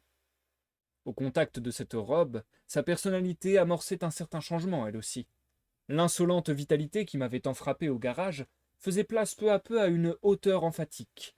Son rire, ses gestes, ses propos se chargeaient d'une affectation de plus en plus accentuée, et comme la pièce rétrécissait à mesure qu'elle se rengorgeait, elle ressembla bientôt à une toupie qui grinçait en tournant sur elle-même à travers l'atmosphère enfumée. « Ma chérie, disait-elle à sa sœur, dans une sorte d'aboiement guindé, la plupart de ces gens ne pensent qu'à vous rouler. L'argent, ils n'ont que ça en tête. La semaine dernière, j'ai fait venir une pédicure. Quand elle m'a présenté sa note, on aurait cru qu'elle m'avait enlevé l'appendice. »« Comment s'appelle-t-elle » demanda Mrs. McKee. Eberhard, une pédicure qui se déplace à domicile. J'aime votre robe, enchaîna Miss McKee. Je la trouve adorable. D'un haussement méprisant des sourcils, Mrs. Wilson balaya le compliment. Une vieillerie, je la porte de temps en temps, mais je me moque de quoi j'ai l'air. Sur vous, elle est superbe, si vous voyez ce que je veux dire. Si Chester vous prenait là, tel quel, il en tirerait quelque chose, croyez-moi. Nos regards se posèrent en silence sur Mrs. Wilson, qui nous regarda à son tour, avec un sourire éclatant, après avoir remis en place une petite mèche rebelle qui lui ombrageait la paupière. La tête inclinée sur le côté, M. McKee l'observait fixement. Puis, avec une extrême lenteur, il fit glisser sa main de haut en bas devant ses yeux. « Il faudrait que je modifie l'éclairage, déclara-t-il enfin. Je voudrais souligner le modelé du visage tout en préservant la masse compacte des cheveux. À mon avis, il ne faut surtout pas modifier l'éclairage, protesta Mrs. McKee. Je crois plutôt. Chut, fit son mari, et nos regards se posèrent de nouveau sur le modèle, mais avec un bâillement sonore, Tom se leva brusquement. Dites donc, les McKee, vous n'avez rien à boire? Myrtle, trouve-nous des glaçons et de l'eau minérale, sinon tout le monde va s'endormir. J'avais demandé des glaçons au liftier, soupira Myrtle en haussant les sourcils d'un air désespéré, devant l'inefficacité manifeste des classes laborieuses. Ces gens-là, il faut être sans arrêt sur leur dos. Elle me regarda, éclata d'un rire imprévu, se précipita sur son chien qu'elle couvrit de baisers frénétiques et disparut vers la cuisine comme si une douzaine de maîtres queux étaient en attente de ses ordres. J'ai fait quelques études très réussies à Long Island, annonça M. McKee. Tom le regarda sans comprendre. Nous en avons 2 en bas qui sont encadrés. De quoi? 2 études. J'ai baptisé la première Montauk Point, les mouettes, la seconde Montauk Point, la mer. Catherine, la sœur, vint s'asseoir à côté de moi sur le canapé. Vous habitez Long Island, vous aussi? West Egg. Non, il y a un mois, j'ai été là-bas pour une soirée, chez un homme qui s'appelle Gatsby. Vous connaissez? Nous sommes voisins. Vous savez ce qu'on dit, que c'est un cousin ou un neveu du Kaiser Guillaume II. C'est pour ça qu'il a tant d'argent. Non, elle hocha la tête. Moi, il me fait peur. Je préfère rester à l'écart qu'il n'ait rien à voir avec moi. Ces passionnantes révélations furent coupées nettes par Mrs. McKee, qui pointait le doigt vers Catherine. Chester, c'est d'elle que tu peux tirer quelque chose. Mais M. McKee se contenta de tourner la tête avec lassitude et revint vers Tom. J'aimerais faire d'autres études à Long Island, si je pouvais y avoir mes entrées. Je ne demande pas grand-chose, qu'une porte s'ouvre. Un point, c'est tout. Demandez à Myrtle, dit Tom, et il partit d'un grand éclat de rire, au moment où Mrs. Wilson revenait avec un plateau. Elle va vous donner une lettre d'introduction, n'est-ce pas, Myrtle? Donnez quoi? demanda-t-elle effarée. Une lettre d'introduction pour ton mari, à M. McKee. Il en fera quelques études intéressantes. Il remua les lèvres un moment, comme s'il cherchait un titre.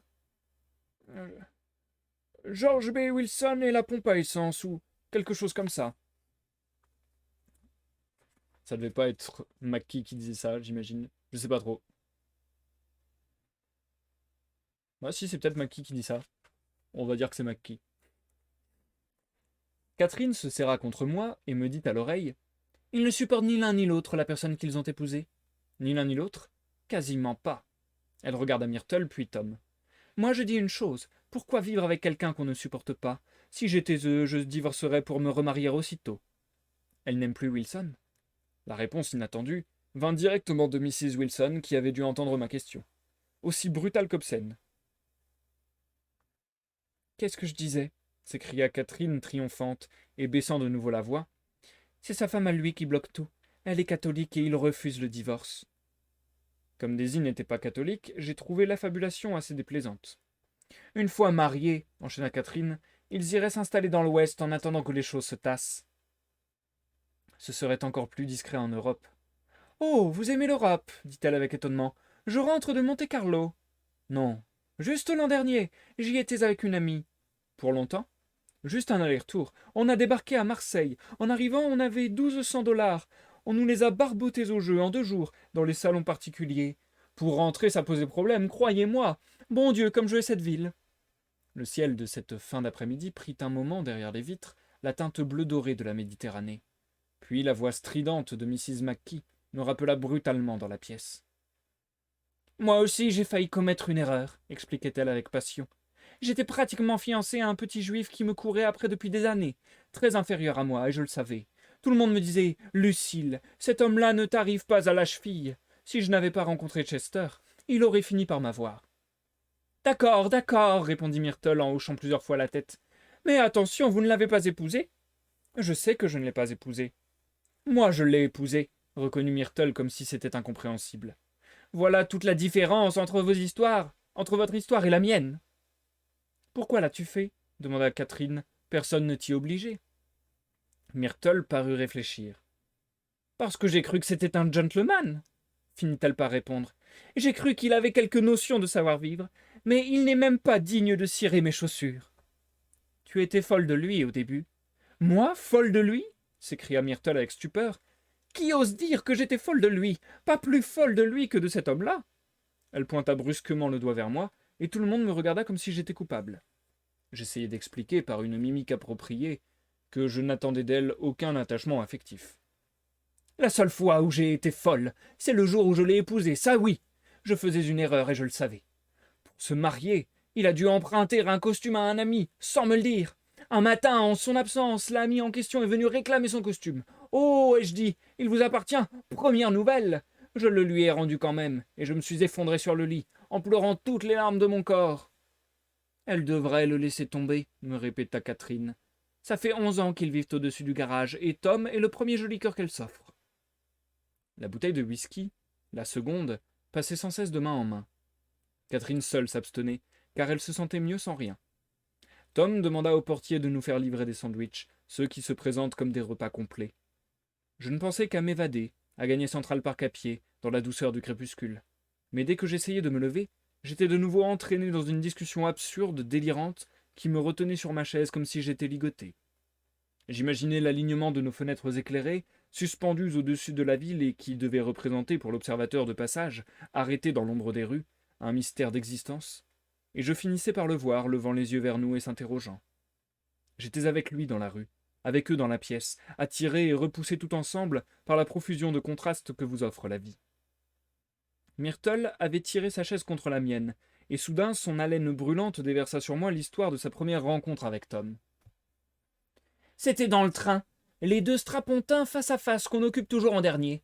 J'allais passer la nuit à New York chez ma sœur. Il était en tenue de soirée, des chaussures vernies, des miroirs, et je ne pouvais pas m'empêcher de le regarder. Mais chaque fois qu'il cherchait mon regard, je faisais semblant de m'intéresser à une publicité juste au-dessus de lui. À la gare, il m'a serré de près. Je sentais le plastron de sa chemise empesé contre mon bras. Alors, j'ai dit que j'allais appeler un agent, mais il savait que je mentais.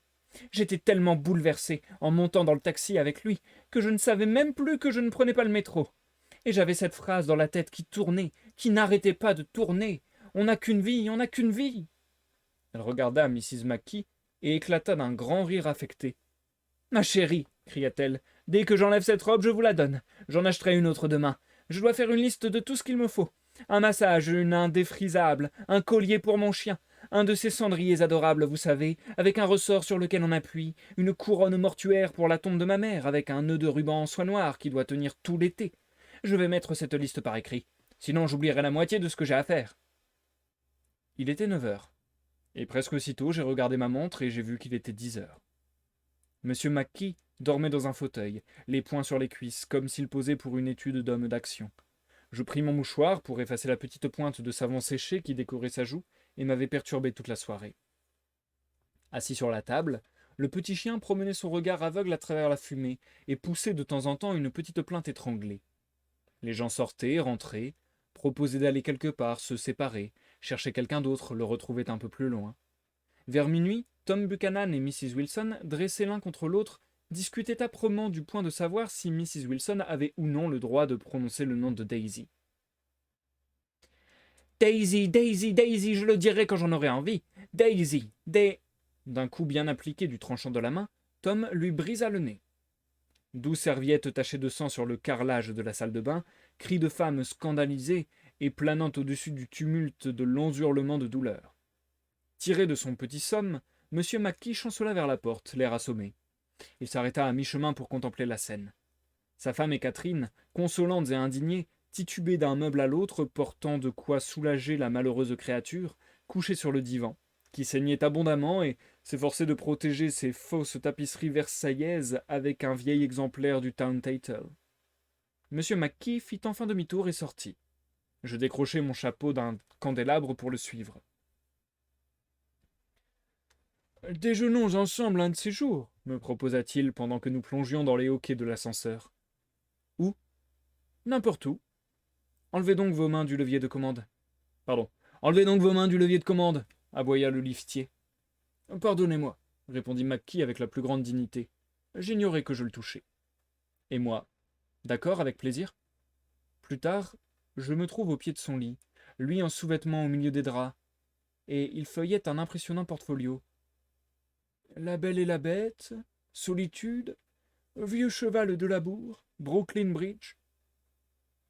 Plus tard encore, somnolent sur un banc glacial du quai en sous-sol de Pennsylvania Station, j'essaie de déchiffrer la première édition du Tribune, en attendant le train de 4 heures.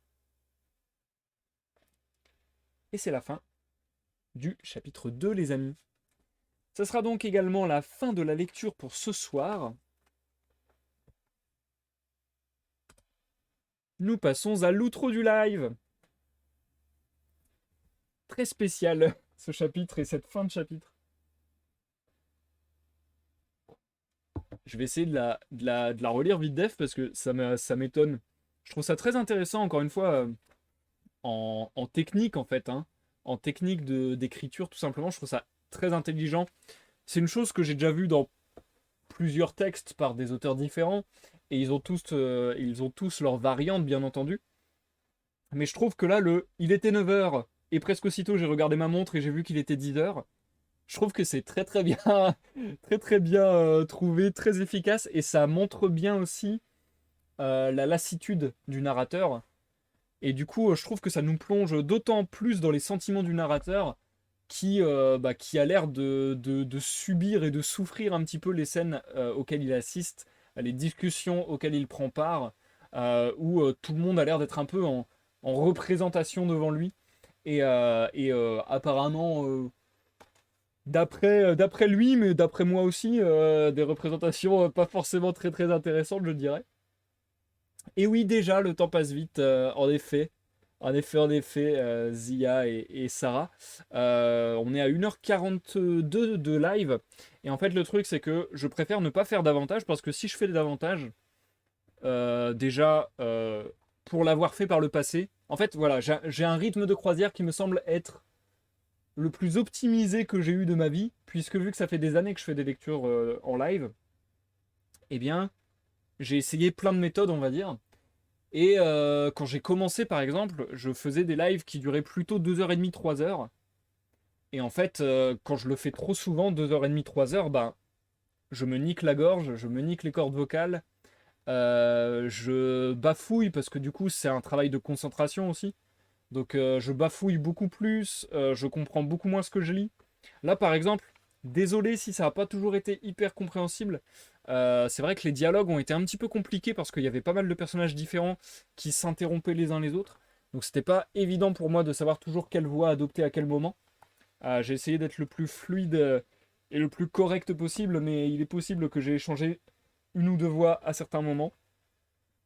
Donc voilà. En tout cas, toujours est-il que euh, après, comment dire, à force d'expérience, ce que je préfère faire pour les lives de lecture, c'est entre 1h30 et 2h. Je trouve que c'est vraiment la durée la plus optimale pour avoir une lecture de la meilleure qualité possible. Et du coup, j'aime beaucoup comment c'est terminé ce chapitre aussi, puisque il nous avait prévenu plus tôt dans le chapitre. Il ne se souvient pas de cette soirée, puisque ça a été la seconde cuite de sa vie. Et donc j'aime beaucoup, en fait moi c'est traduit par deux paragraphes qui commencent par trois petits points. Du coup le d'accord avec plaisir qui indique que McKee et le narrateur vont se revoir est suivi d'un paragraphe qui commence par trois petits points. Plus tard je me trouve au pied de son lit, lui en sous-vêtements au milieu des draps, et il feuillette un impressionnant portfolio. La Belle et la Bête, trois petits points. Solitude, trois petits points. Vieux cheval de Labour, trois petits points. Brooklyn Bridge, trois petits points. Et ça, c'est une partie de dialogue apparemment. Donc c'est pour ça que je l'ai fait avec la voix de McKee. Et ensuite, de nouveau un paragraphe qui commence par trois petits points, donc des points de suspension. Et de nouveau, plus tard encore, somnolent sur un banc glacial du quai en sous-sol de Pennsylvania Station, j'essaie de déchiffrer la première édition du Tribune en attendant le train de 4 heures. Donc vraiment, il y a des ellipses temporelles qui sont vachement bien amenées et vachement intéressantes parce qu'elles disent aussi quelque chose de l'histoire en fait. C'est pas juste des ellipses temporelles en tant qu'outil, c'est aussi des ellipses temporelles qui en disent sur l'histoire, à savoir qu'il ne se rappelle plus et qu'il a des trous, un peu comme on pourrait le faire dans un film en fait. Je trouve que c'est très cinématographique comme manière de présenter les choses, très imagé. On voit complètement une adaptation filmique qui ferait un fondu au noir, genre ou bien les yeux qui clignotent, vous savez, genre l'écran qui fait un peu noir, noir, noir comme ça, hop, ça se ferme complètement, il réouvre les yeux et on est quelques heures plus tard. Moi, je vois tellement cet effet-là sur ce passage-là. Et du coup, merci pour le nouveau follow, Popistache. J'aime beaucoup ton pseudo, Pistache. Popistache, j'aime beaucoup, j'aime beaucoup. Merci en tout cas, Popistache, de nous rejoindre, ça fait plaisir. Euh, mais c'est la fin de ce live, je dois vous le dire. Et donc, on ne va pas se retrouver pour la suite de Gatsby avant vendredi 21h. Donc voilà, ceux que ça intéresse, la suite de Gatsby le Magnifique, c'est vendredi 21h pour le chapitre 3. La rediffusion, c'est dans 2 jours sur YouTube, comme d'habitude. Qu'est-ce que j'allais lire? Tes analyses sont intéressantes. Merci Zia, c'est gentil. C'est très gentil. Après, encore une fois, hein, mes analyses, entre guillemets, c'est voilà, c'est de la vie, c'est de l'opinion, donc c'est très très subjectif. Je pense pas forcément être, euh, j'allais dire légitime, mais non, c'est pas ça que je veux dire. Je suis pas forcément non plus le plus calé, tout simplement, pour dire des choses parfaitement sensées. Mais voilà. Il y a un Instagram où te suivre. Oui, Popistache, il y a un Instagram. Alors, mon Insta, c'est Théo underscore 2 underscore Planétéo. Je peux te l'écrire dans le chat vite fait si tu veux. Hop, hop, hop, hop, hop. Voilà mon Instagram. C'est vrai que j'ai pas fait de commande pour l'Insta, je crois. Attendez. Si je vous mets les réseaux sociaux ici, est-ce que j'ai mis l'Instagram? Ah, mais si, j'ai mis l'Instagram. Je suis débile. Bon, bah voilà. Vous avez 2 fois mon Instagram. Bref, c'était tout donc pour la lecture du jour. Et du coup, bah, c'était le premier vrai live avec des guillemets de l'année. Puisque la fois d'avant, bah, c'était un live un peu chill, un peu discussion, un peu préparatif de l'année en fait. Donc voilà, le vrai emploi du temps est mis en marche cette semaine. Donc c'est lecture ce soir, c'est lecture vendredi à 21h. Tous les mardis, tous les vendredis à 21h, lecture. Et puis on commence l'année magnifiquement, magnifiquement, vous avez compris, avec Gatsby. Demain, nouveau créneau. Je faisais déjà des lives de gaming, mais là je vais l'institutionnaliser en quelque sorte. Le mercredi, ce sera vraiment la journée gaming sur la chaîne Planétéo. Donc de 14 à 19h, il y aura du gaming. Et ce soir, on va poursuivre notre let's play sur Ruin King League of Legends Story. Voilà, voilà. Et sinon, le dernier rendez-vous de la semaine, c'est le rendez-vous du samedi 21h qui sera un créneau mouvant, changeant, j'ai envie de dire, puisqu'on fera plein de contenus variés qui évoluera de semaine en semaine. Et donc cette semaine, c'est une découverte de l'univers de League of Legends. Si vous aimez les lives de lecture, si vous aimez League of Legends, vous devriez beaucoup apprécier, puisque lors de ces lives, on découvre le lore de League of Legends, on découvre des nouvelles qui ont été écrites autour de League of Legends et qui nous en apprennent davantage sur l'univers.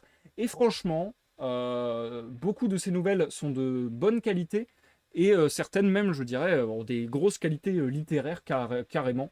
J'ai pas peur de le dire. Donc franchement, si vous aimez les lives de lecture et ou League of Legends, je pense que ça peut vous intéresser samedi à 21h. Bref, trêve de bavardage, parce que je me perds, je m'en vais dans tous les sens. Et on est bon. On est bon, on est bon. Et du coup, pas de soucis, Sarah. Au plaisir de te revoir sur ces lives, ça sera avec un grand plaisir. Ça m'a fait vraiment chaud au cœur de voir autant de nouveaux ce soir. Donc encore merci à vous tous pour vos follow et puis pour votre bonne humeur et bienveillance dans le chat, ça fait plaisir. On est reparti pour une bonne année de live. Bon, allez, on va pas trop se balancer dans le futur, au moins une bonne saison de live. On va prendre les choses petit à petit au fur et à mesure. Mais normalement, il n'y a pas de raison que je fasse pas toute l'année. On verra. On verra. Allez. Oh d'ailleurs, j'ai commandé aujourd'hui. J'ai commandé et j'ai reçu aujourd'hui les 2 prochaines lectures, je pense. Je suis pas sûr de moi. Il y en a une, c'est sûr, et l'autre, je suis pas encore sûr. Mais j'ai reçu les prochaines lectures. Et déjà, Gatsby le Magnifique, ça me hypait pas mal. Les 2 lectures suivantes, pour le moment, je laisse le suspense, mais aïe aïe aïe, qu'est-ce qu'elle me donne envie. Qu'est-ce qu'elle me donne envie. Bref, je vous ai teasé, je suis méchant. On en reparlera à l'occasion. Et du coup, je vous souhaite à tous une bonne soirée, une bonne nuit. Je vous dis à la prochaine pour une prochaine lecture, une prochaine découverte, une prochaine partie de gaming. Ou encore d'autres concepts, que sais-je encore, il y en a trop sur cette chaîne, c'est un véritable bordel. Bref, bye bye, des bisous, tchou.